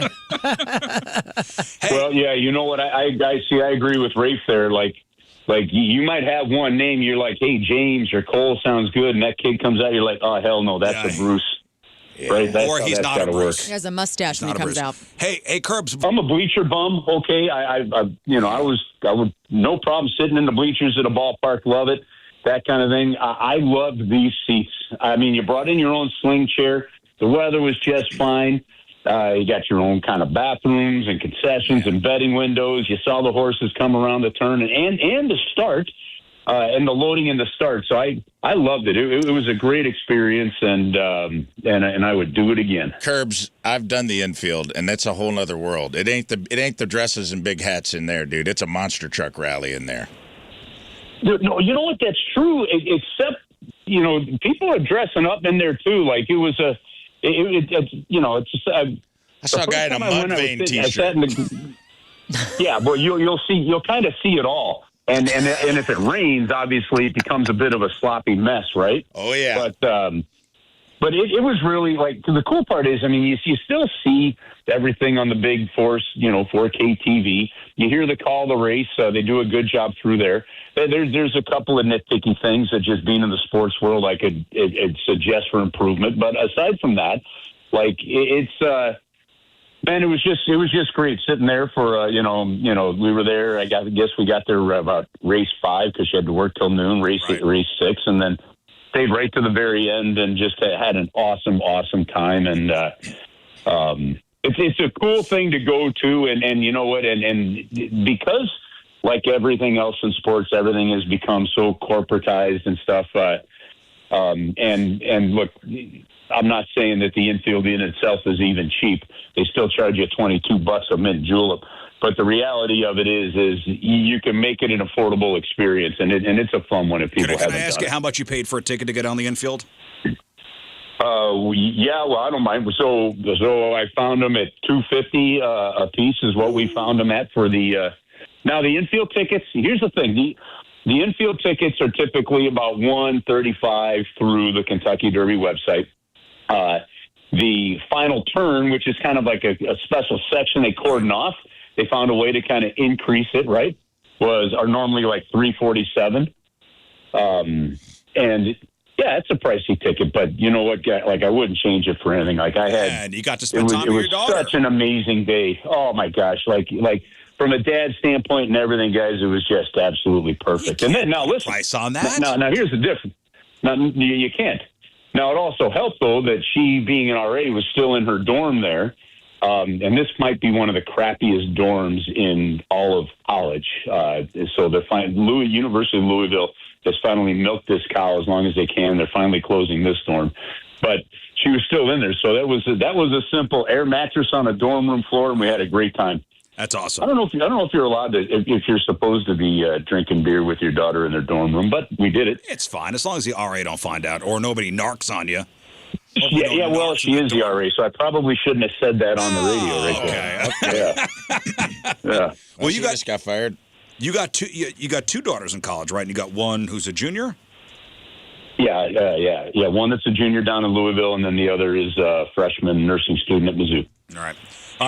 She comes home in a couple weeks, a week and a half or something like that. So the big news this week as far as the Blues go, Dylan Holloway signs that 5-year, $38.7 million extension. Now, for the casual fan who sees a $7.7 million a year price tag, is he officially a superstar now? Or are we paying for what he's gonna do? No, I don't think he's a superstar. I believe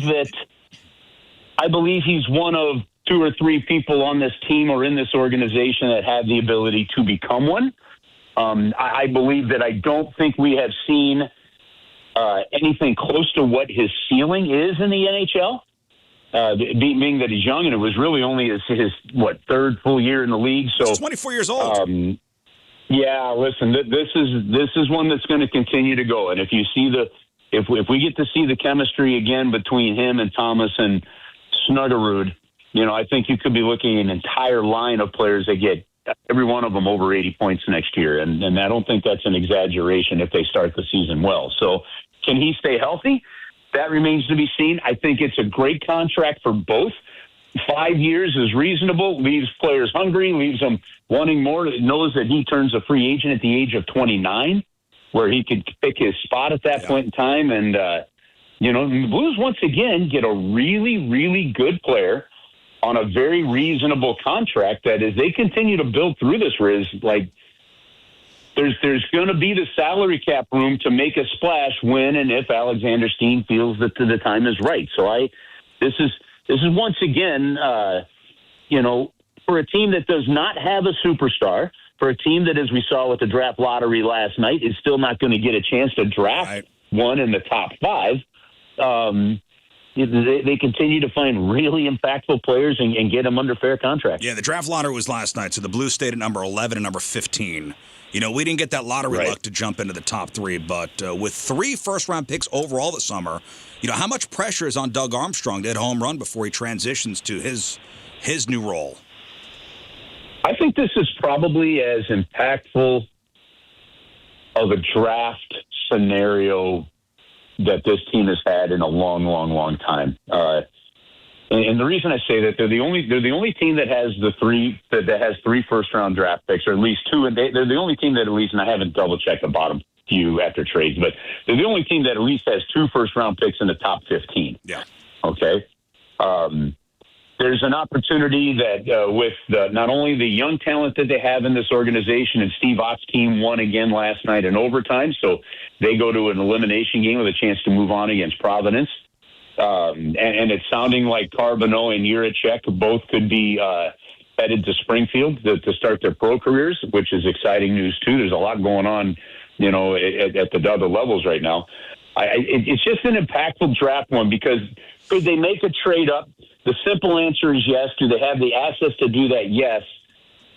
Only one time in the salary cap era has a team jumped into the top 5 after the end of the season with a trade, and that was the 08 Toronto Maple Leafs. So the history is not on their side because you had to have a team that's willing to trade out of that spot, and that is a very hard thing to do. You've got to entice them. But I say that, but if there was ever a year where you feel like a team is in a spot to do that, and there are other teams, whether it be the Seattle Kraken, the Florida Panthers, to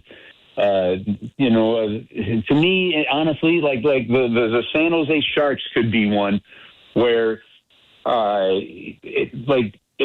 if there's ever kind of where the stars seem to be aligning, where it could be a possibility, this is one of those years, despite history not being on the side of a move like that. And just so you guys know, Alexander Steen is going to become the GM officially on July 1st. One more thing, Chris. We haven't had a captain since Braden Shen was traded. There's a lot of debate. Do you give the seat to the best player, who's Robert Thomas, or a heart and soul young guy like Jake Neighbors, or do you just leave the jersey empty for another year?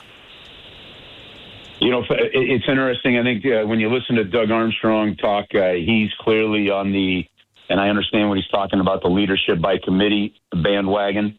You get the sense that they don't feel, or at least publicly, it's the right thing to say. You don't feel the urgency to name one.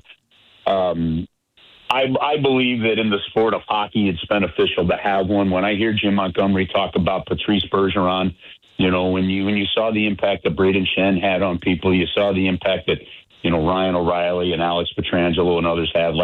I believe that in hockey you should have one, and I believe it's good to give one clean voice between the players to the coaches. So to me, I don't know whether or not they name one, Rizz, but I do believe that my opinion is they should name one, and it either will either be or should either be based on the current roster, Robert Thomas or Jake Neighbors, and I think you're going to be fine in either way. All right, well, there you got it. There you have it. Chris, appreciate the insight as always, and we'll talk to you next week. Okay, guys. Have an awesome week, and happy Bruce to you all. Yeah, there he is. The great Chris Kerber, everybody. Hey, listen, before we take a break, and we have Zack Warden coming in, who's a professional BMXer, X Games guy. There's a big event coming up at Four Hands this weekend. Have you seen the video of the woman chasing down the kid on the dirt bike? Yeah, Yes. dude, it's going everywhere. In the car? Dude, this In the car. Yes. Crazy. This is insane. And if you would post this on all, if you're on the socials, you probably saw it already. But you honestly can't make this stuff up. So imagine a quiet. Have you seen this video, Rafe? Oh, dude, this is insane. Insane. So imagine, quiet upscale afternoon. This is in Cheney, Washington. This quiet afternoon is shattered by a silver Ford Focus screaming down a pedestrian sidewalk. And that's exactly what went down last week. This is April 28th, and details are just as bizarre as the video footage. So it all started when this 56-year-old woman, Wendy Clement, decided that a kid on a dirt bike was public enemy number one. So according to witnesses and some pretty terrifying cell phone video, Wendy didn't just yell. She used her car as a weapon. She aimed her car at this, and it's a I don't even think he's a teenager. Yeah, he's like 10. Yeah, he looks very young. He looks young. So she aims her car at the boy, and she laid on the horn. After the kid said something back, she put the car in reverse, lined him up, floored it right down the sidewalk. Down the sidewalk. Right. And you could hear witnesses in the background losing their minds, shouting, "This woman is crazy. She's trying to run him over." Here's some audio from the video. This lady's crazy. She's trying to run. Oh my God. No kidding. Yep. Owa. Owa. Oh, wow. Yeah, thankfully the kid was quick enough on his bike, and bravo for the skills. Oh, yeah. And you see it one time he was with just one arm. He was looking back like all cool. Like, Yeah. he was She just smoking a can't get me, cigarette. dude. Bravo. The kid was quick enough on his bike to get away safely while neighbors poured into the street and trying to stop the car. The Spokane County Sheriff's deputies finally caught up with her about a mile away. Wendy had an explanation. What could possibly set her off? She's off her meds. I've told him to stop riding that dirt bike so loud up and down She our claimed. street. It could be you, man. I know. Me? You got a You had that kid in the I neighborhood. got a dirt bike kid. But I told you I ain't narking on him. Yeah, but he's he annoying. might snap one day. He's annoying, and yes, he drives my dogs nuts. But I told you before, I appreciate the kid being outside. Mm-hmm. That's nice. Likely story. I told you that. I told you all that. Is he annoying? Yes. I have not seen him in a while. Hope he's okay. I hope he's okay. He's up He in comes from like two subdivisions over. No, he comes from Cheney, Washington. He probably found a PS4 for the first time, and it's over. Oh. His dirt biking days are Oh, done. that makes me sad. Me too. So she says, Wendy says, she was just taking her dog for a cruise and was looking for other dogs to socialize with. Oh, my gosh. And as for chasing the kid down a sidewalk, she told deputies that she had absolutely no idea what they were talking about. Okay. What kid? You know what? Deflect. It's a new thing. What? Smart. What? This isn't the Ford Focus you're looking for. Excuse me? That wasn't. Excuse me? What do you mean? By chance, another silver Ford Focus was on the sidewalk chasing down a kid. Not me. The socializing excuse took a darker turn when deputies realized that she was parked at a random house nearby. And the homeowner caught her on security footage trying to open their door handles. This woman is a nut. Well, maybe. So when the handcuffs came out, things got even messier. So she's facing first-degree attempted assault. Was she drunk? You betcha. You betcha. You betcha. Oh, good. You bet I was drunk. DUI. So she's just having a good time. And Criminal she's in trouble? trespass. Huh. Deputies say she was clearly under the influence and even tried to kick an officer while being detained. She eventually admitted that, yep, all right, You got me. I was drinking. What's her name? Wendy Clemente. Wendy. Despite the laundry list of charges, despite the high-speed sidewalk chase, Wendy was arraigned the next day and then released. Sounds right. Stay safe out there, guys. Wendy's on the loose. Wendy's what I'm talking out. about. Wendy's out. She deserves to be And she's out. looking for kids on dirt bikes. Good thing she wasn't dressed as Wendy O. Williams, just like boobs out yeah. and 0 Fs being given, you know? Could have been a lot worse, guys. Do you think a release on own recognizance was a fair call by the judge, given the video evidence in this case? I don't think so. I think maybe a couple days in lockup before being let out as a good cooling off period. And then, let me let her out and we'll go to trial and stuff like that. But, yeah, keep an eye out on the sidewalks next time you're out for a stroll. Wendy could be right around the corner. Even here, who knows? She's everywhere. I could be walking my dog and, oh, my God, it's Wendy. Your shins better next thing get you know, ready. like a silver Ford Focus is barreling down on you. You better have your meta glasses on. Right, then. I will. And that's the story of Karen. Thank you. Not Karen. Wendy. Wendy, who's being a Karen. Thank you. Is our guest here? Our guest is here. Oh, great. Apparently with some gifts. Gifts? What kind of gifts? Oh, my God, new bikes? I hope you're thirsty. No. Oh. Dang it. Ford Focus, a silver. Oh, I brought Ford Focuses for If I everybody. finally got a Diamondback GT after all these years, you know how hyped I would be? Dude. What about a mongoose? Whatever. Nah, never mind the Mongoose. Oh, that's what I had. Nah, GT or VFR. All right, I mean, Aiden. not VFR, a dyno. All right, welcome back to the program. We got a guest here. Yes. Ladies and gentlemen, Mr. Zack Warden in studio. Let me give you a resume. 6-time X Game medalist, Nitro Circus star, and most importantly, St. Louis's own. That's right. Thanks for having me on today, man. That's right. So there's a big event coming up on Saturday. It's the Show Me BMX Jam. It's at Four Hands Brewing. Saturday, it's a free, family-friendly morning, pro chaos in the afternoon. Let's just talk about how you got started here. Well, So basically, just like any kid, I really enjoyed riding my bike around town and jumping curbs. And luckily for me, I kind of started riding BMX at the right time in St. Louis. So what year are we talking about? We're talking right around like 98, 2000s. There was a giant push in action sports around that time, and then St. Peter's BMX racetrack had always been a staple, but that kind of branched out.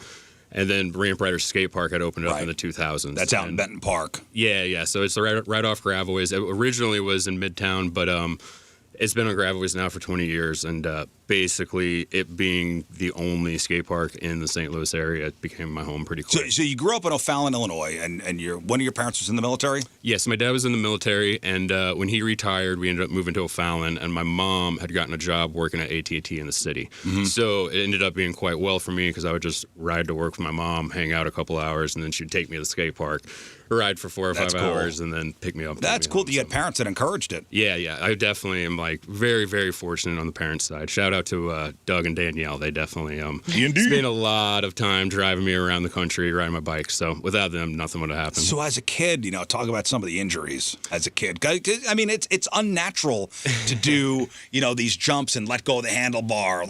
What are they called? The Superman? When you're Superman, yeah, when you jump off the back of the bike. You got to have the taint of a rhinoceros to ride a BMX for that amount of time. It's wild because I wrestled in junior high, and I got hurt more wrestling than I did riding my bike. And I finally had this moment of clarity when I was like, when I'm on my bike, I'm making these decisions. Like when I'm wrestling, there's a kid that weighs 160 pounds trying to ruin me. I don't get to control him. So that's one of the things is with action sports, you learn your boundaries, and then you learn how to safely step over, and that there are consequences, and you get to choose those. So, well, let's talk about the Matt Hoffman moment. So you're 9 years old, okay?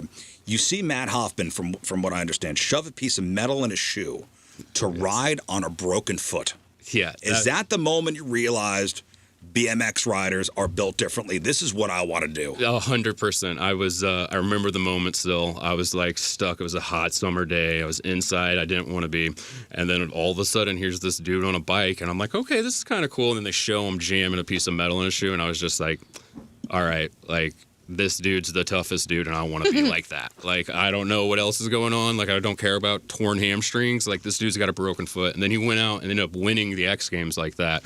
And I was just like, all right, the level of perseverance here is something that, I've never seen before, and I want more. So that was definitely the moment it hit the spark for me, and I just basically was like, all right, quit wrestling, quit playing baseball, and was just like, this is what I'm doing. And it was definitely a giant moment for me. And then luckily, fast forward 7 years later, I'm getting a call from Matt Hoffman, and he's like, hey, man, I like your Midwest boy attitude. You want to come ride for me? And then here I am now. Yes, 30 years later, So he won the X Games with a broken foot and a metal thing stuck in his... Yeah, it's like those... You'd see those insoles they put in work boots. Yeah. They just, cut one out of metal, and he, jammed it in there so his foot wouldn't flex over the pedal, and then did a flawless run. And I was like, okay, this is it. This... Whatever's going on in this categories where I want to be. Because you've toured the world with Nitro Circus. Yeah, so I've been lucky enough with Nitro Circus. I've done full-blown European tours, and then with X Games, I caught the tail end of all their global stuff. Yeah. So that was another really big one for me. I got to go to Mexico City, and then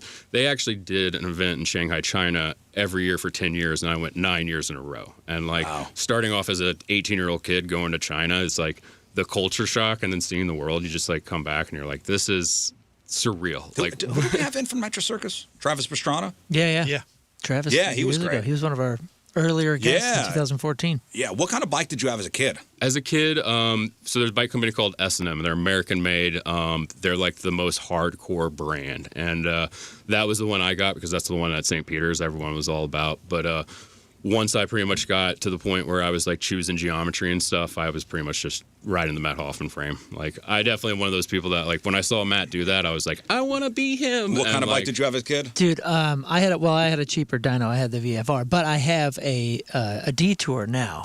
From '86. I got the pretzel bars and everything, and those things are worth some money now. Dude, man. that's the crazy thing, dude. I thought it was expensive when I got it. I got it for $500, brother. Yeah, you can sell that thing easy, couple grand. I know. And sitting on a gold mine. Oh, I know that. I know. I got the barefoot tires. I mean, it's all OG. The whole thing is original. It is phenomenal. And I've been kind of hanging on to it. And, people are like, well, why don't you give it to your kids? My kids don't want it.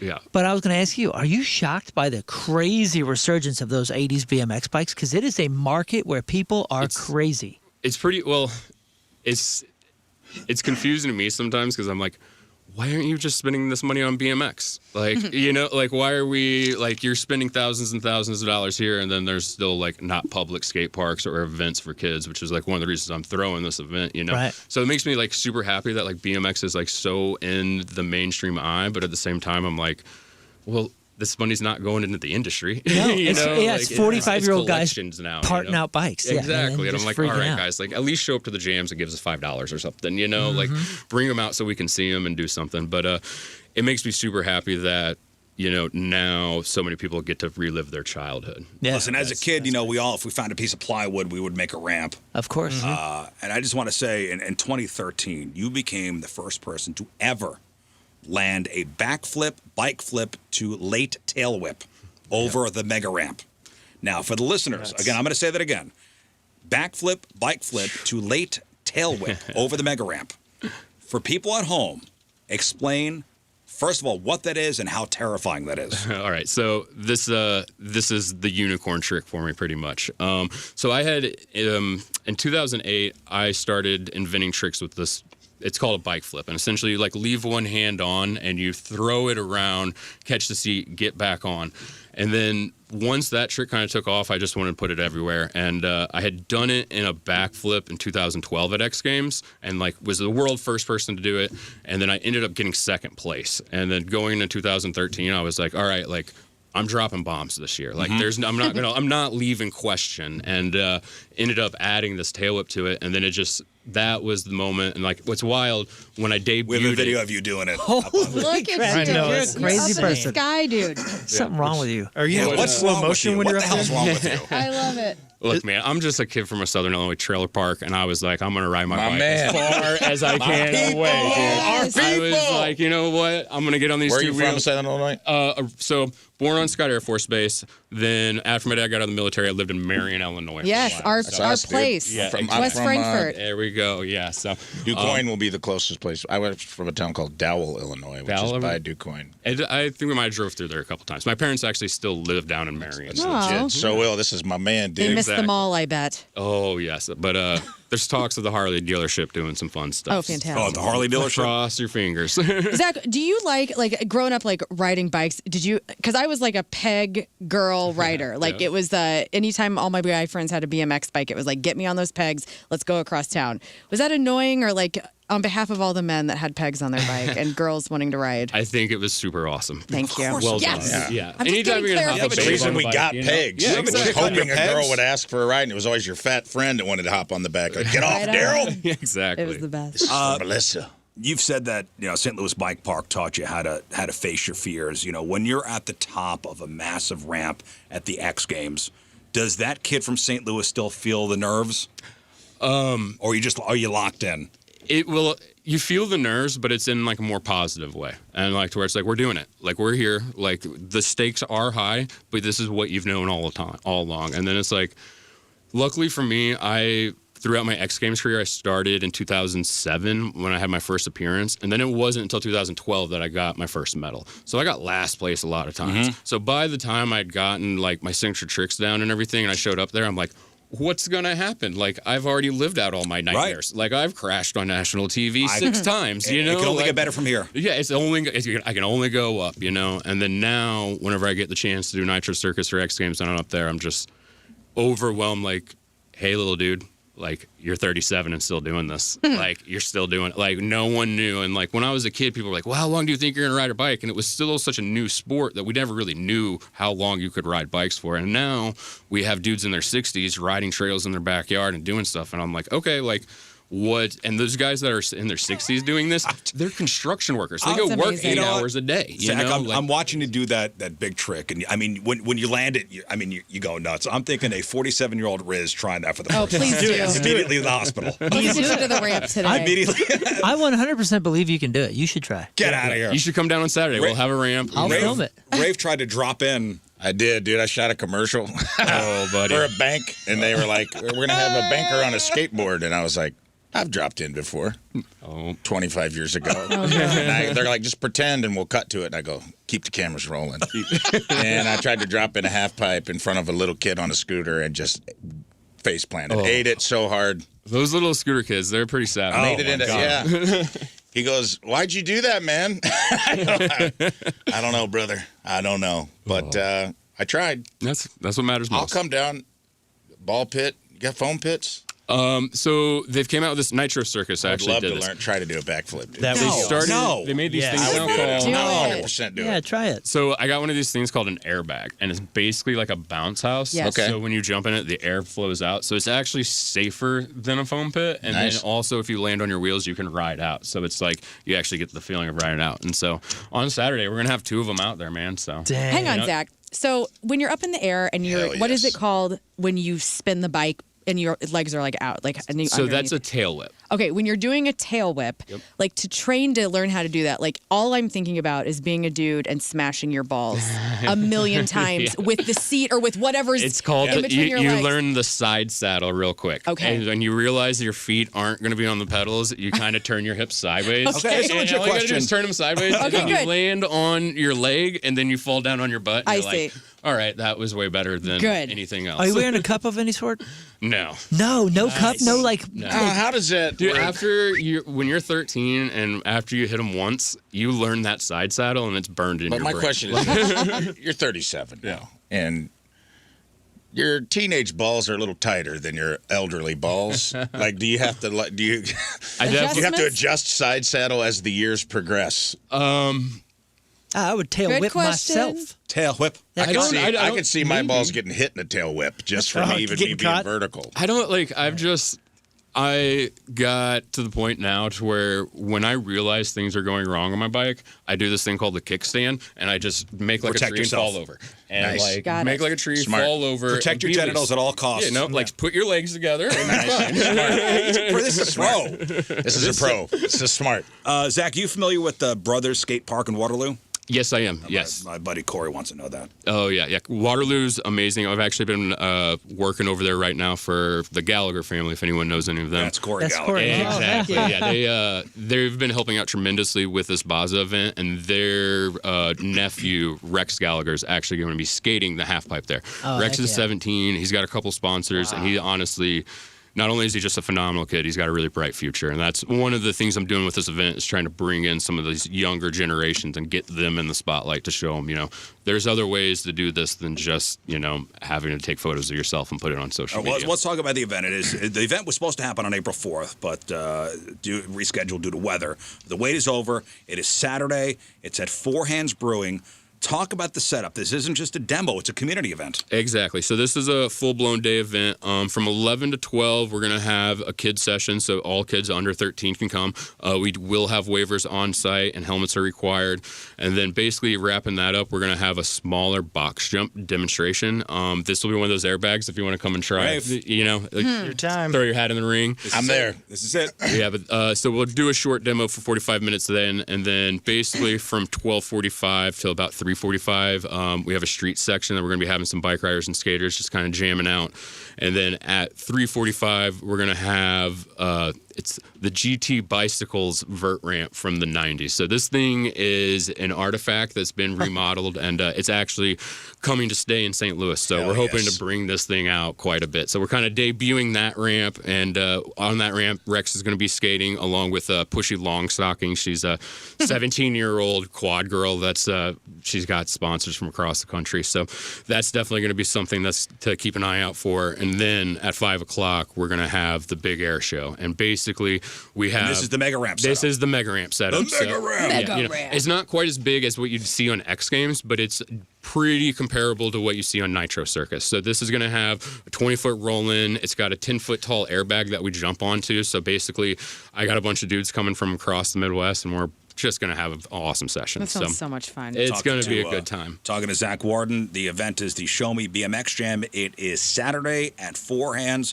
And people come out, and it's open to all skill levels, right? Exactly. So we have stuff in the morning for the kids, and then basically for the intermediate and upper level guys, we're going to have an open street section, and we'll be moving the ramps around. So at first there'll be kind of stuff for the smaller kids, and then we'll basically just be having fun, being creative. Will I have to do the airbag jump with all children?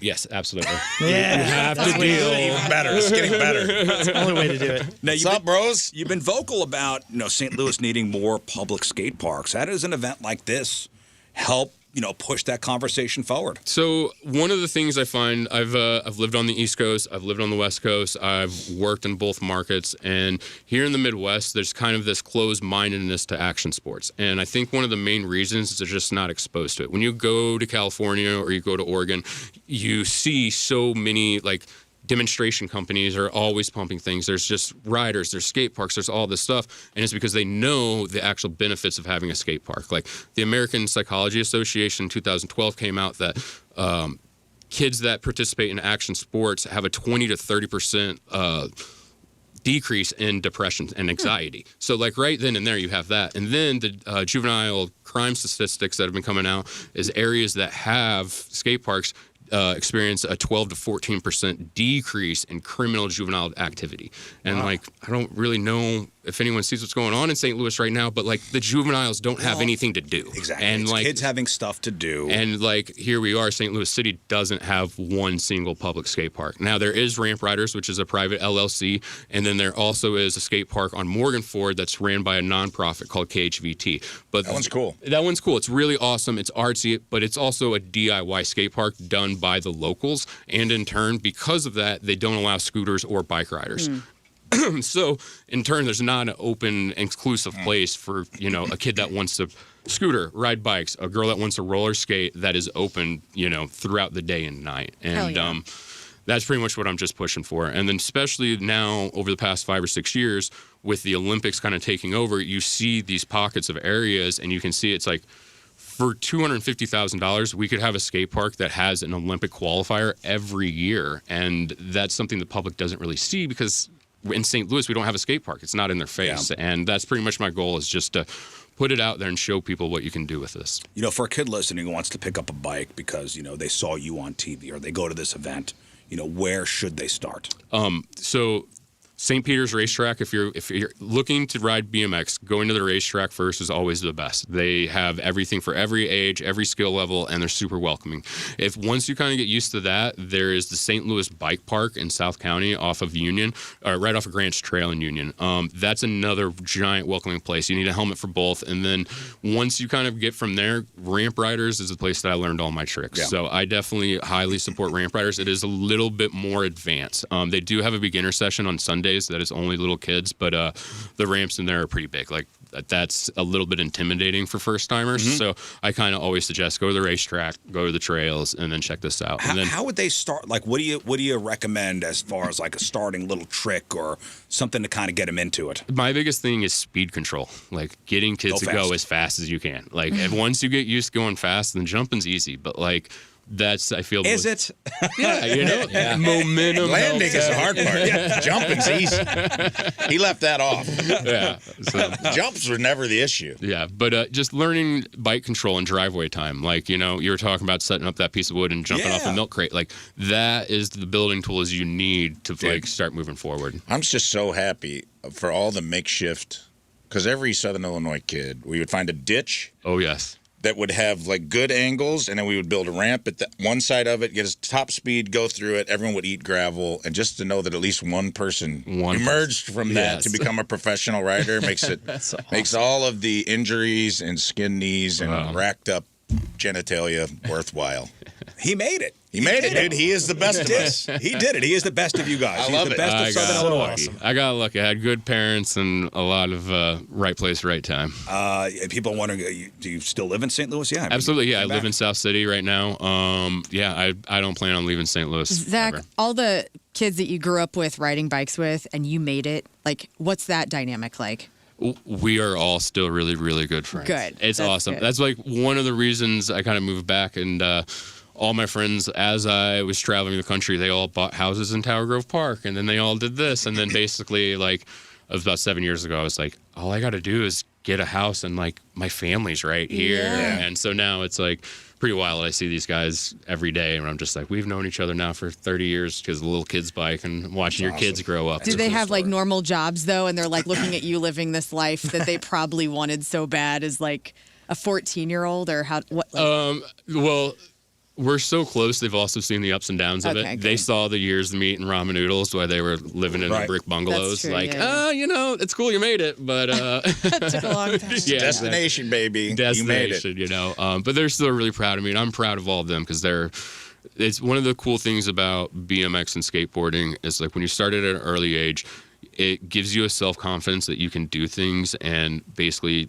you don't have to follow a set set of rules. And here I am now, and my 10 closest friends, like one of them is a plumber, one owns an HVAC, and like they've all found a way to work for themselves, live a wonderful life, provide for their families, and extreme plumber. Extreme. Exactly. And then in turn, it's like because they have this background of action sports and things, they know action sports teaches you about community on a different way than like normal sports do. On sports, you care about your team, but whenever you're in action sports, you care about everyone at the skate park. And, it's like my buddy Jake Wheeler, this last year he started... Good BMX name. Good, great. He's a phenomenal human. But as soon as the tornado hit last year, he started a nonprofit called 100 Roofs. And like basically now he's still going, putting roofs on houses on the north side. And it's like, that's great. It gives you that insight. And because he has an HVAC company, he has the freedom to do that stuff. So, the things you learn from BMX translate more to life than I think people understand. That's beautiful. Were you the first one in your group to be able to ride backwards sitting on the handlebars? Yes. Because the kid in our town that did that was Bobby Gant, and I remember the first time I saw him riding backwards on his handlebars, I go, he's the one. He's the one. Crew Jones. He is the chosen one. He's been chosen. Is the one. He has been plucked from amongst us to walk as a giant amongst tiny, tiny people. Everybody stopped us and said, and there it is. Oh, too funny. All right, so the event is on Saturday, Four Hands Brewing. Show Me BMX Jam. The event starts at what time, 11? Oh, it starts at 11. 11 to 12 is 13 and under. And then from 12:45 to 3 is kind of open sessions that we'll be doing stuff for intermediate kids. And then basically at 3:45, we start doing the BMX vert show with the skateboard and roller skate. And then 5 o'clock's the big air show. And it's free. It's all free. So come on out. High Point's going to be there slinging hamburgers. So it's going to be a good time. All right, there he is, St. Louis' own Zack Warden. Champion Zack Warden. All right, we'll take one final break. We'll come back, wrap her up. All right, that is it for us. Appreciate y'all tuning in. If you missed anything on the program, make sure you check out the clip of the day brought to you by Michael's Flooring. Also, the podcast brought to you by Dobbs Tire and Auto Centers. Podcast titled X Games champ Zack Warden rocks the Allen Jackson Mooseknuckle. All right. Moon, what else? Love you, miss you, bye. Learn. I'm going to be in Vegas tomorrow and on Friday. Seeing No Doubt at the Sphere. I'm so excited. And, it'll be great. You guys will be alone. It'll be fine. So it's the bro show for the rest of the week. Have a great time. I will. Yep. Thank you. And it's Woof Go Wednesday. do all the things. I'm going to do all the things. I'm not going to go to the swingers club, but I'm going to do a lot of stuff. That's not all the things, though. Also, it's Woof Sounds Wednesday. like some things that someone going to the swingers club would say. Okay, well, you're going to have to find out on Monday.